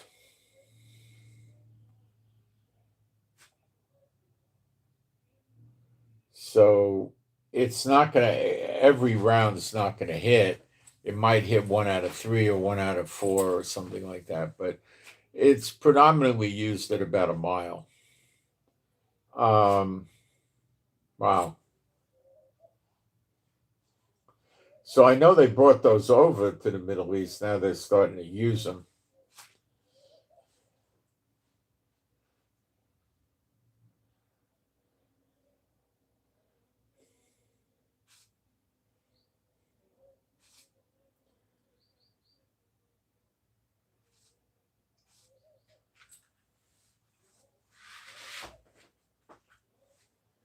Um,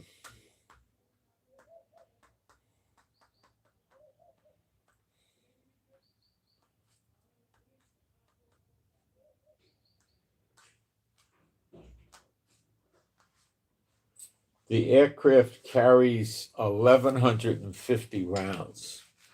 So that means it has roughly 15 seconds of firing time on it.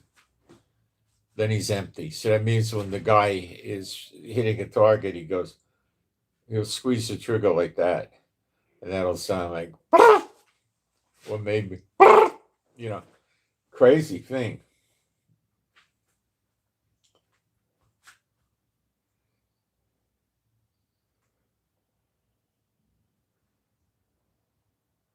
So they could be looking for people in cars and ambulances that they use to disguise their transportation, or tanks or armored personnel carriers or any other, a truck, a bus, anything.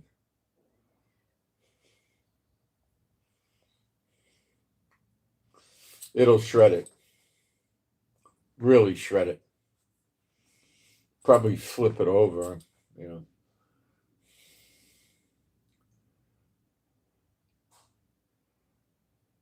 There's a bitter Arctic cold blast coming to America to impact over 200 million people in America, after a monster bomb cyclone.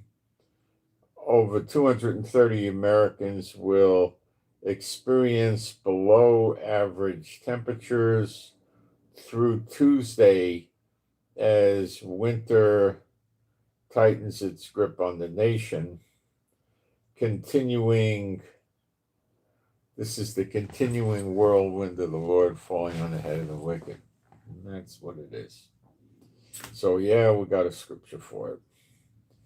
Israel braces for Iran war to last into April. And we're in mid March right now.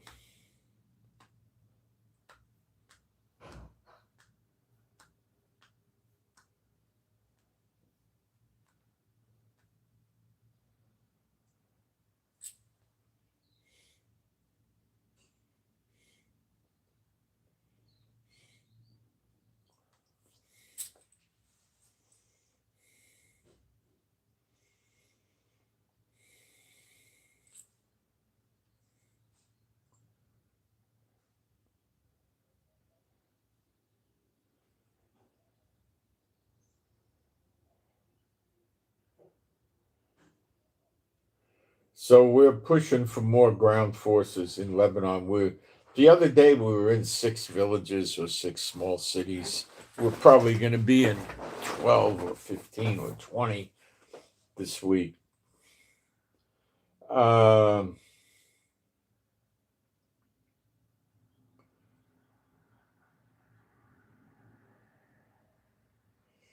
The senior Northern Command official, that's what Lebanon is, we call it Northern Command, told reservists in closed door briefing that fighting in Lebanon could continue until Shavuot,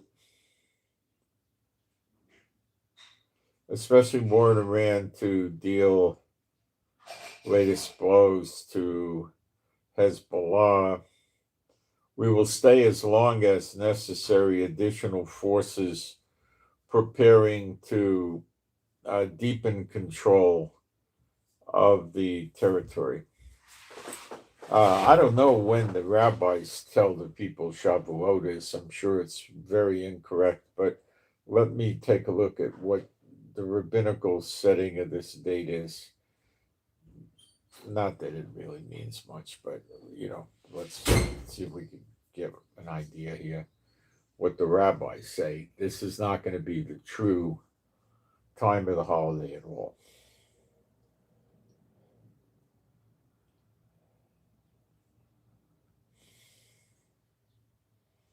It just is not going to be that way.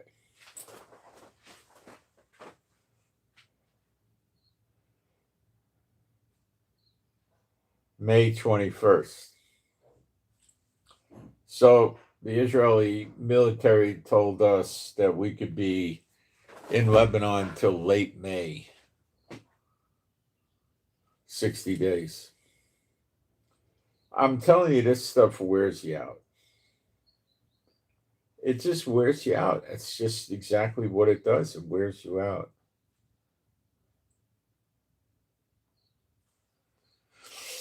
It wears you out.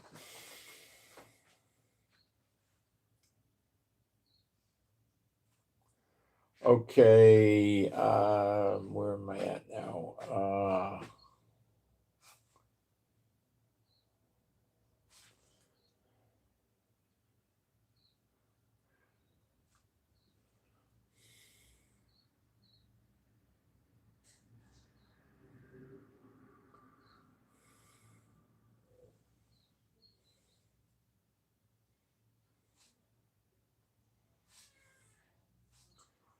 See, what you got to guard yourself is you don't want to sit there and say, oh, we're going through this because the people are being ridiculous and they're not following the Bible and they're trying to follow Moses' law, and you can't because we don't have a temple, we don't have a priesthood, we don't have anything going on. You can't do it, and they're trying to do it and make believe they're doing it, and they can't, and nobody ever did except Yeshua.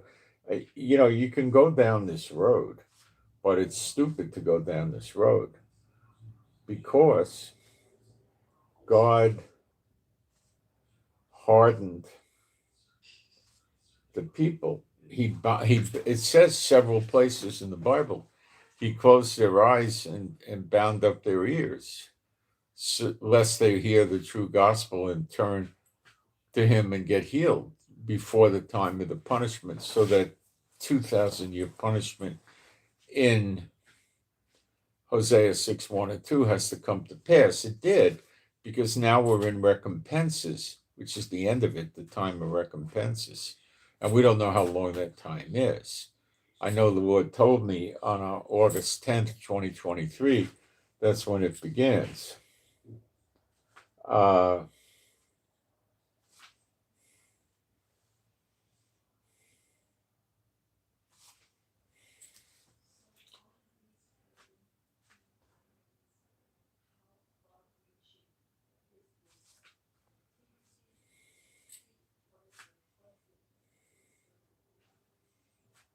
See, what we get with this administration, the Satan-bot run government, is they don't finish Hamas off. They're still in Gaza running around. There must be 15,000 of them anyway, right?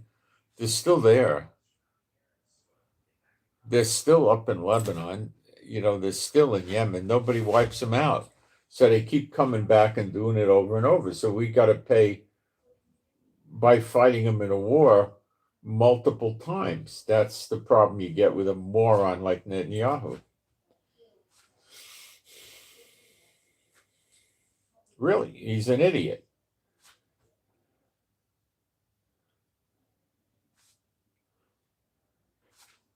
Iran is saying it has no reason to negotiate with the United States.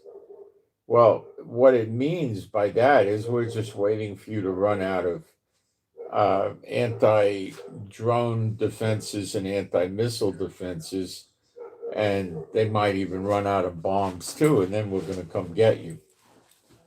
Well, it ain't going to work. What they'll do is the Americans will just wreck the country before they let that happen. They're not going to let that happen. And Trump's already telling, I'm sure, the other oil-producing states, you better get ready to get in on this. He's telling Europe, you better get ready to shut down the Persian Gulf. He's going to add more and more players into the fight.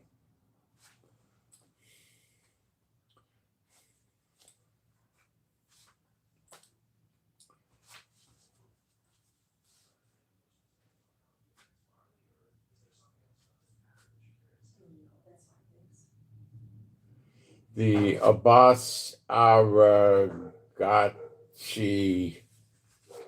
the denies, that's the Iranian guy, denies Trump statement that they wanted to reach an agreement.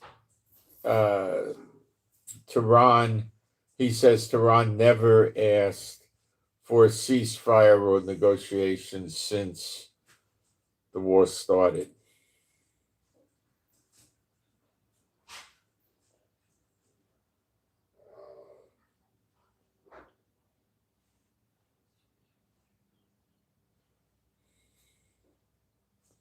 So Trump's basically telling Europe it's going to be very bad for the future of NATO.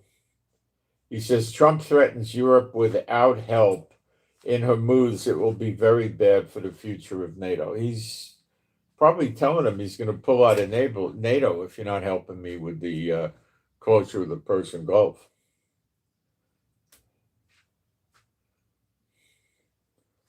Trump is demanding 7 countries send warships to secure the Strait of Hormuz from Iranian attacks and warned NATO allies of consequences of negative answer. He said Israel is working with us on the issue and praised Netanyahu and the IDF. Yeah, Israel will attack.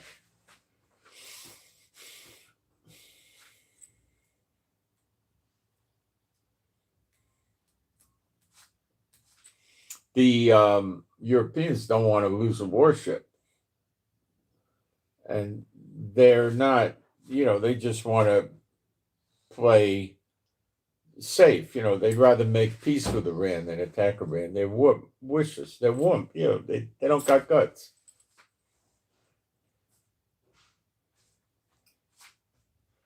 So we're in this war for at least, as a minimum, 3 more weeks. And the army of interceptors, but remember, they probably wouldn't tell us if they did, because it would mean 400,000 or 500,000 people would leave Israel. Reservists would leave and stuff like that. IDF spokesperson Brigadier General Effie Defrin says, I don't know that person, says Israel has thousands of targets left in Iran and plans operations for at least 3 more weeks. Security officials say Iran missile launchers have sharply declined in recent days. They really have. I didn't get up last night. No.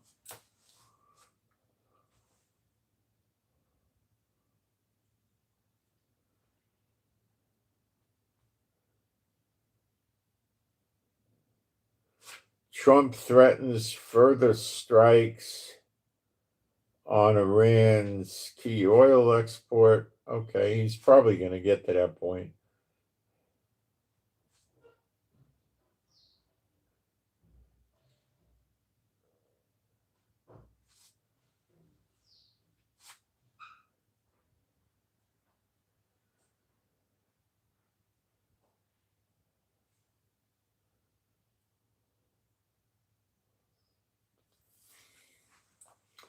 While the entire world panicked about the Straits of Hormuz, Saudi Arabia already had a solution. This is what the solution is. I think I did this earlier. 1,200-kilometer pipeline, like 700 miles or something, cross the entire desert, and it could do 7 million barrels a day. And what happens when Iran reads this and they decide to blow up the pipeline?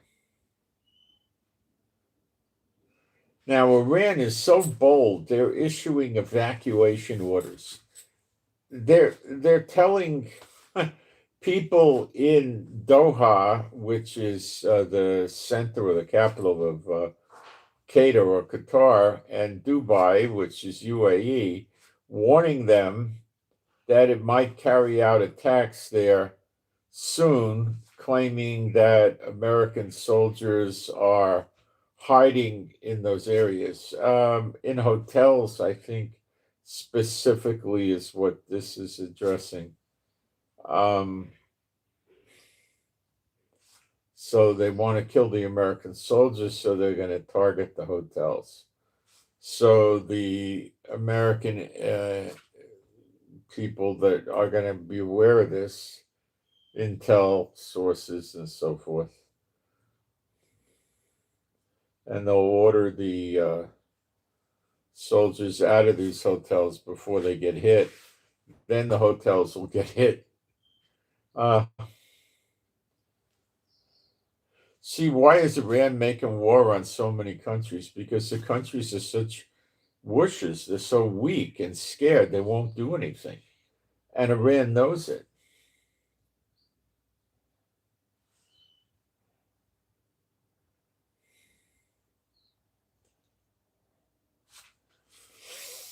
They hate Israel because Israel goes after them with vigor. Now they hate America because America's going after them with vigor, real vigor. I mean, America's really done it this time. I mean, they're trying to destroy Iran. They're not playing house. They're, telling Iran, you want to play house with us, we'll burn it down. And they are burning it down. So Iran's got a lot of problems. And they're still playing their game. They're estimating they can outlast us. And they're trying to use their proxies, initially Hezbollah, and then they'll expand it into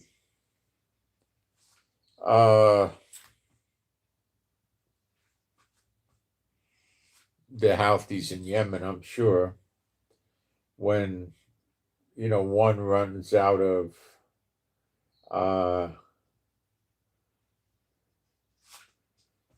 missiles, the other will pick it up, and they'll keep draining our missiles. So we know we got to shut it down before then. So the chances are the way to go is the head of the snake, which is Iran, or the head of the octopus, and not worry that much about cutting the tentacles off, although there's really nothing that we can do about it other than do that, because Iran, Hezbollah, is pounding us repeatedly. We don't have an option. But by making their cheap missiles not useful, driving them back from our border, we cut back tremendously the drain against our interceptor missiles. I've never seen anybody really explain this like that before outside of Israel.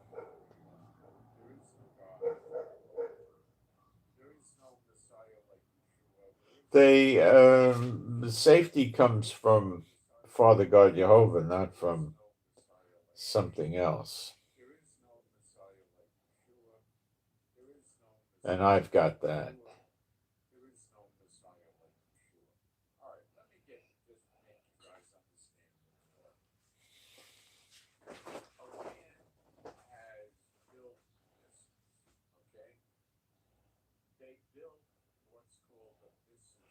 The U.S. can pump up to 13 million a day, probably barrels a day. If that's true, and I have no reason to believe it's not, and you add up the Saudis at 7 million, we're really playing with maximum under optimum conditions, which is 20 million barrels. It probably would be 15 million would be a more accurate figure, but the world needs 100 million barrels a day. So that tells you something. With their inflated perfect figures, they're going to go at a fifth of what the world uses, which is not sufficient. So the prices are being suppressed by them, and that's not going to be able to go forever. And when they stop suppressing the prices, we'll probably see $200. And that'll be rather catastrophic. But they might be able to go till early or mid-April before they have a problem. So Trump doesn't want to see a problem like that, so he's going to probably try to end it. But remember, these Middle Eastern oil-producing countries are suffering because their refineries have been hit. Bahrain, Qatar, Kuwait, UAE, Saudi Arabia. They've had their oil people attacked and hit.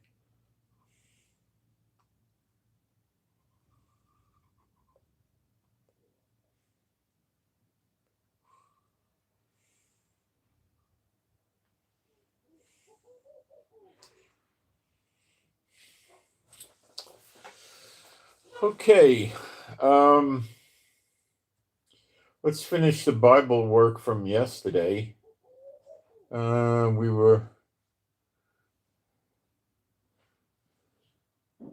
Let's see where I was. It's in the New Testament. I think I was in the New Testament. James. I think James. I did the first two. Let's go to the third chapter. My brethren, be not many masters, knowing that the English is so choppy. My brethren, be not many masters, knowing that we shall receive greater condemnation. Okay, the masters get greater condemnation if you're in error. For in many things we offend all, if any man offend not in word, the same is a perfect man, and able also to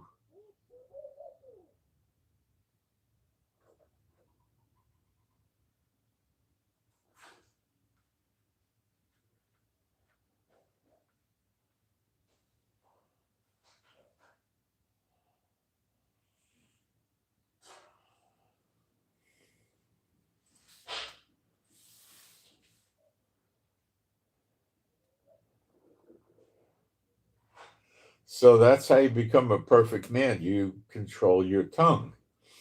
And able also to bridle the whole body. So you control your body. You don't do stupid things with your body, and you also control your tongue. Behold,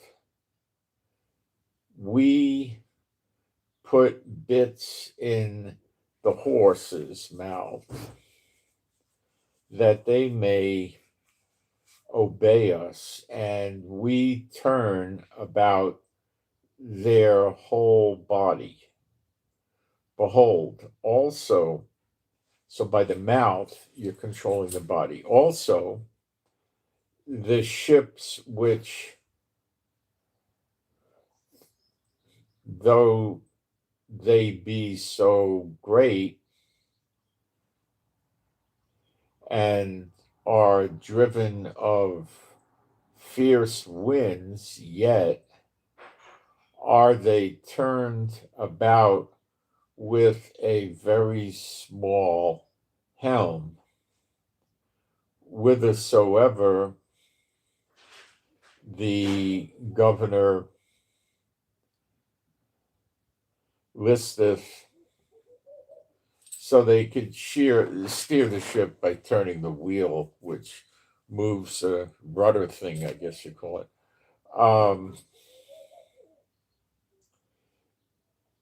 Even so, the tongue is a little member and boasteth great things.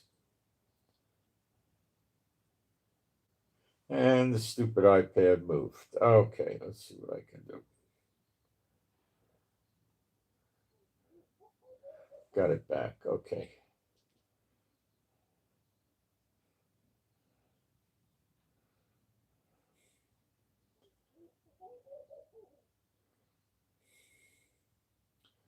So the tongue is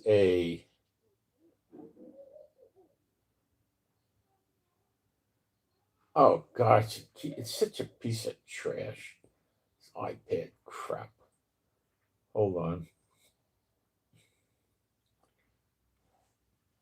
They get a little age on them. They get oversensitive. You blow at it and they change pages. They're terrible sometimes. Okay. Now I'm in James 3, verse 5. Even so. I need to interrupt with information. I'm going to be leaving in a few minutes. I'll leave your breakfast on the cooktop. Okay, thanks. Even so, the tongue is a little member and boasteth great things. Behold, how great a matter a little fire kindleth. So the tongue could create a whole lot of chaos and damage. And the tongue is a fire, a world of iniquity, lawlessness. So is the tongue among our members, that it defileth the whole body, and setteth on fire the course of nature. And it is set on fire. For every kind of beast and of birds and of serpents and of things in the sea is tamed and hath been tamed of mankind. But the tongue can no man tame. You see, you can tame a lion and a tiger, but not the tongue of people. It is a unruly evil, full of deadly poison. Yeah, it can start wars and everything. Therewith bless we. The English is so choppy. Therewith bless we God, even the Father, and therewith curse we men, which are made after the similitude of God. So they're made in the image of God, and people curse them. So they're cursing the image of God. It's wrong. Out of the same mouth proceedeth blessing and cursing. My brethren, these things ought not to be.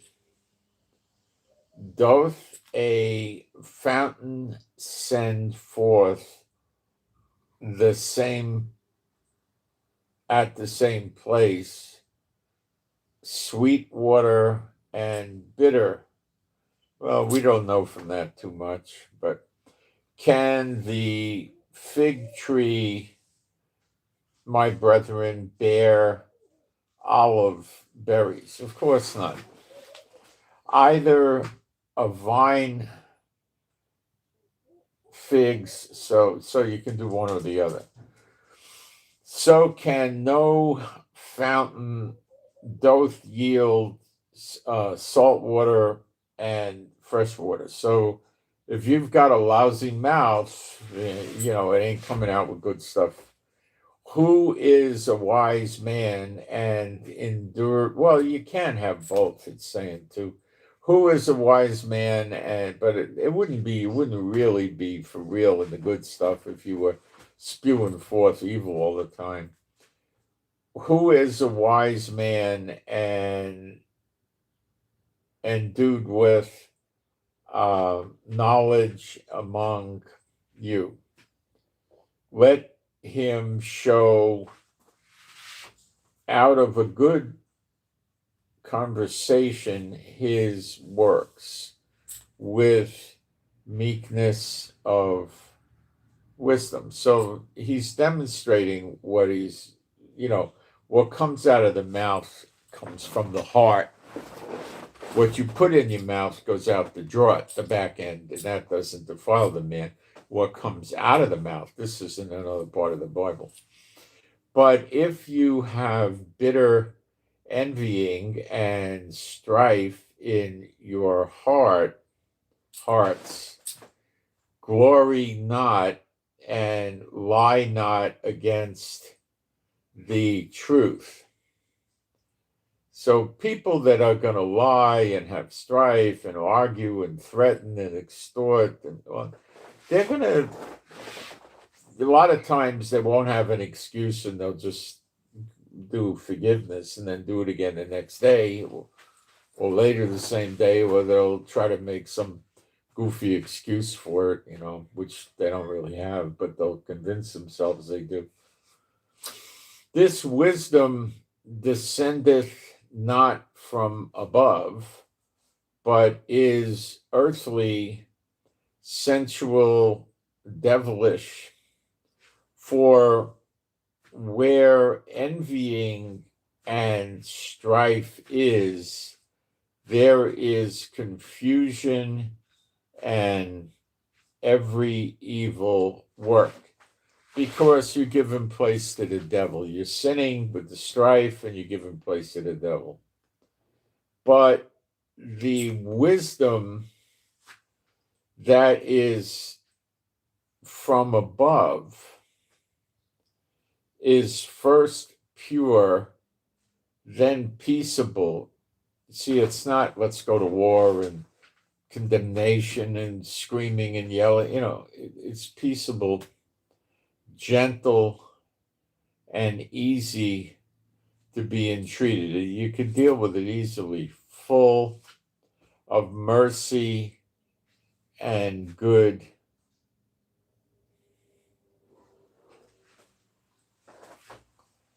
And good fruits.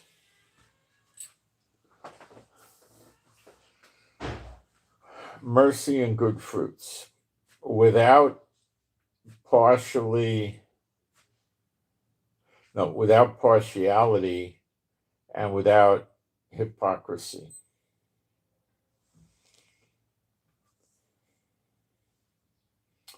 And the fruit of righteousness is sown in peace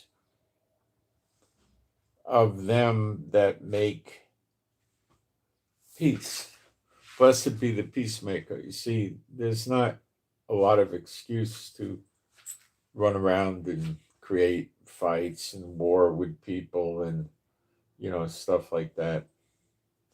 Let's do 4, James 4. From whence come wars and fighting among you? Come they not hence even of your lusts that war your members? You lust and have not, you kill and desire to have and cannot obtain.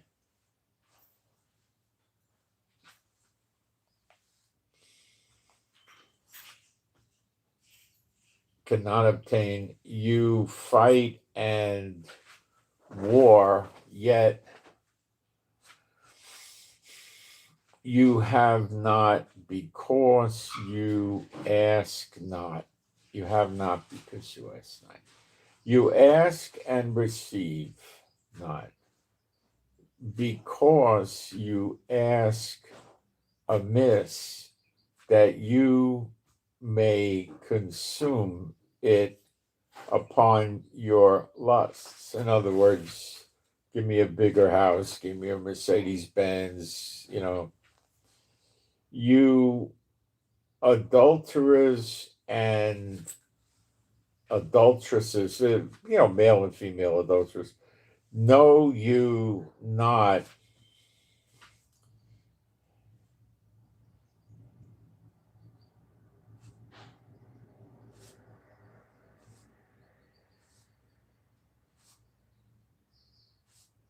the iPad moved on me. I'm trying to figure out where it got me. I think I'm right here.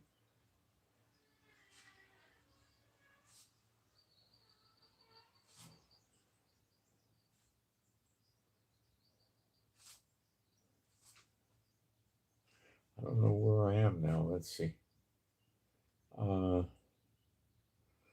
Okay, you ask and receive not, because you ask amiss, that you may consume upon your lusts. You adulterers and adulteresses, okay, know you not that the friendship of the world is enmity, is fighting with God? Whosoever therefore will be a friend or a friend of the world is the enemy of God. That's true.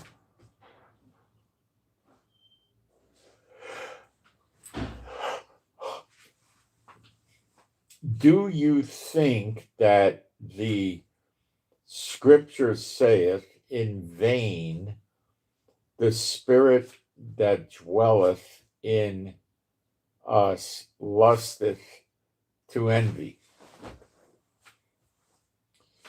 But he giveth more grace, wherefore he saith, God resisteth the proud, but giveth grace unto the humble. Yeah. Submit yourselves, therefore, to God. Resist the devil, and he will flee from you. So resist the devil, and he will flee from you. So you don't do the things the devil would want you to do, which is give place to him, which is sin.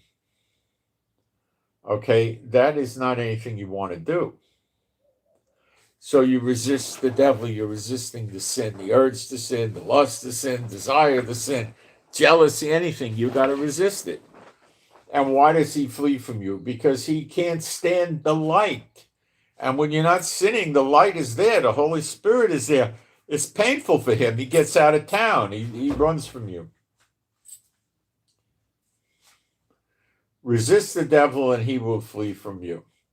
Toss the devil, is that resisting him? Yeah, he'll flee when you do that too. Amen. Sure he will. Okay? Submit yourself, therefore, to God. That's doing what the word says. Resist the devil. Let's check that word. It's Strong's 436. It's oppose, stand against. See, it's not exactly what people think. Stand against that, oppose, resist. So do we resist the devil when we bind him and we kick him out of it? Yeah. Does he flee? Yeah. Does he flee when he sees you coming? If you do it enough, he will. I'm telling you, he will. All he's got to do is see it. Boom. He ain't going to be around. You think when you start tossing and doing advanced spiritual warfare, he's going to show up and try to get you to do something with sins? I mean, my gosh, I would just sit there and go to work on, binding and loosing. That guy would be in miserable condition. I do it to him anyway. Draw nigh or near to God, and he will draw near to you. Cleanse your hands, you sinners, and purify your hearts, you double-minded. Be double-minded is, they say one thing and do another, hypocrites, whatever. Hypocrites would be an example. Be afflicted and mourn. Afflicted, I'd say, go through yourself, observe your own behavior with the scriptures and see what you got to clean up. And weep. That's certainly humbling. Let your laughter be turned to mourning. That's the sinners. And your joy to heaviness. Okay, humble yourselves in the sight of the Lord, and he shall lift you up. Speak not evil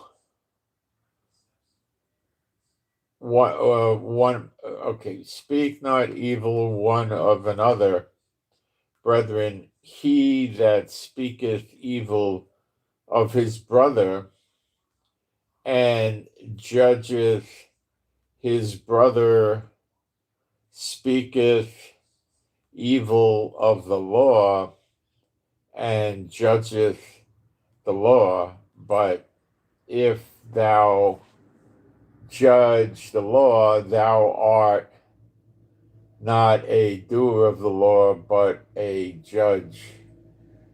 But there is a lawgiver who is able to save and to destroy. Who art thou that judgest another?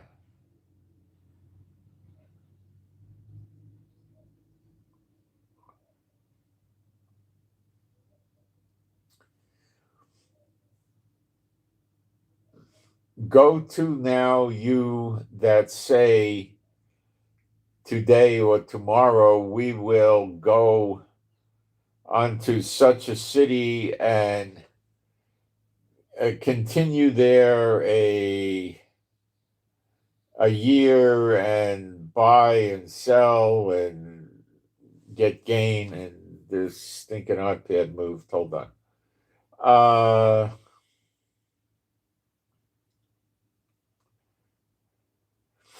Verse 14.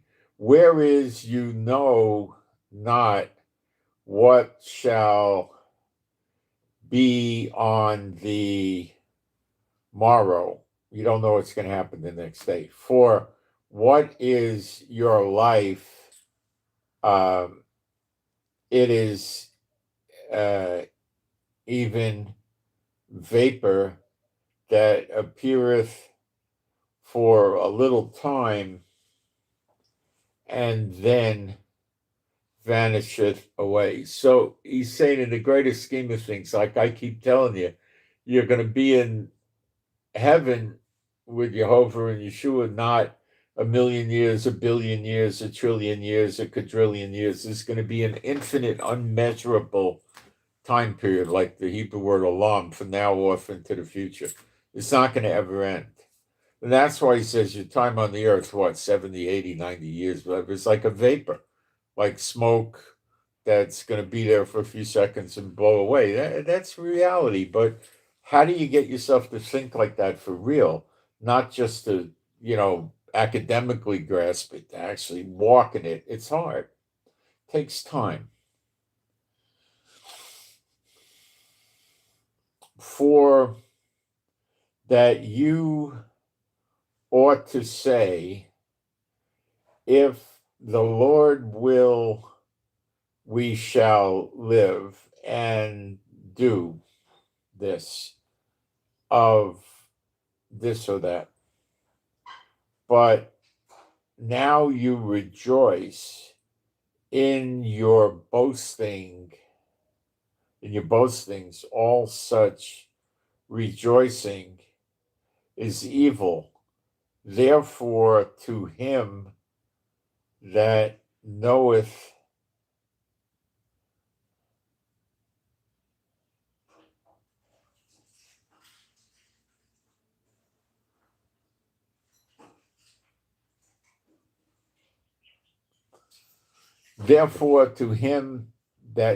to do good and does it not.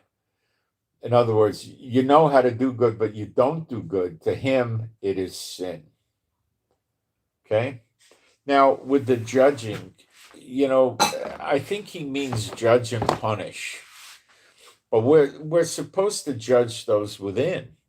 Okay? Remember the scriptures, they turned him over to Satan for the destruction of the flesh, so his spirit may be saved. You put people out of the congregation if they do bad things. You go to them twice. If they don't listen, you treat them like a taxpayer. But we've got to do that to protect the body. Now, the apostles with Ananias and Sapphira, they maybe took that to another level, but that was for the apostles to do, not you to do. You're not an apostle. So, you got to watch that too. I think what he says, judge, it means we don't hand out the punishment. We would just expel people from us. But then again, when Paul was talking about turning them over to Satan for the punishment of the flesh and save the spirit, that would be another level too. We don't normally go there at these points in time where we're at today, but that'll change, I'm sure. So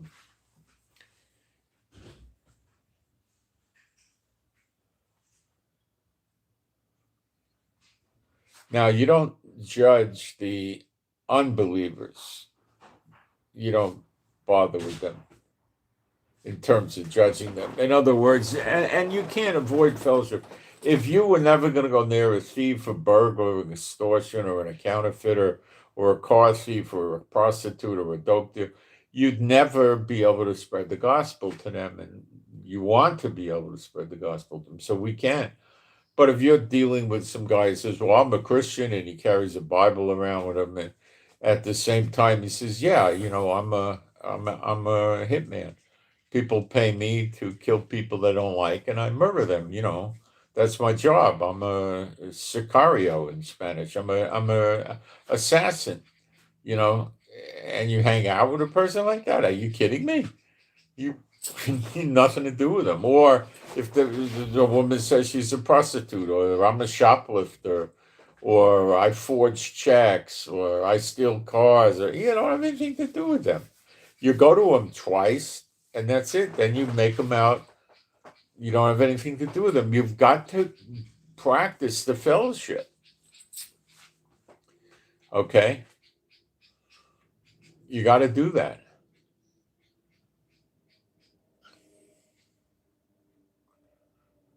So there you go. All right, I'll get a prayer out for us. My Heavenly Father, Jehovah, B'Shem Yeshua HaMashiach, I pray for me and my wife and all the true believers in their households. I pray we would all have your strength, stamina, and endurance. We would have your healing and recuperative power flow through us, and we would be getting healed all the time as needed. And I pray that us and our animals and pets be safe and secure and happy, healthy, and whole. And I pray for the peace of Jerusalem. I pray we have adequate finances and then some. I pray if we need work, we find it. If we need clients and customers for our own business, we find them. I pray we understand the scriptures better. I pray the Lord gives us more wisdom. And I pray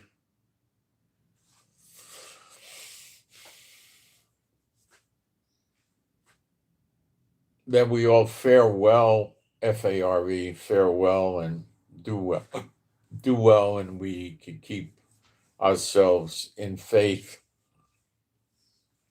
because we have more faith and more wisdom. And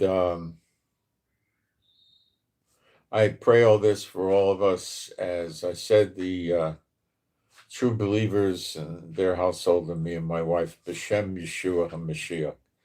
Now I'll do some spiritual warfare for us. My Heavenly Father, Jehovah, I loose off of all of the true believers in the household, and me and my wife, and our animals and pets and everything we own, possess, control, or set a hand to. I would loose off of all of us in these things any witchcraft and sorcery, and it shall never return, and we shall be free of it. B'Shem Yeshua HaMashiach. And I hope you got something out of this today. You should understand what's going on in the war now. Get it straight. And Iran's desire is to wipe out every American base in the Middle East, get rid of Israel, and then run all the other countries and form a caliphate and make themselves the caliph. And I'm out, kids. Thank you.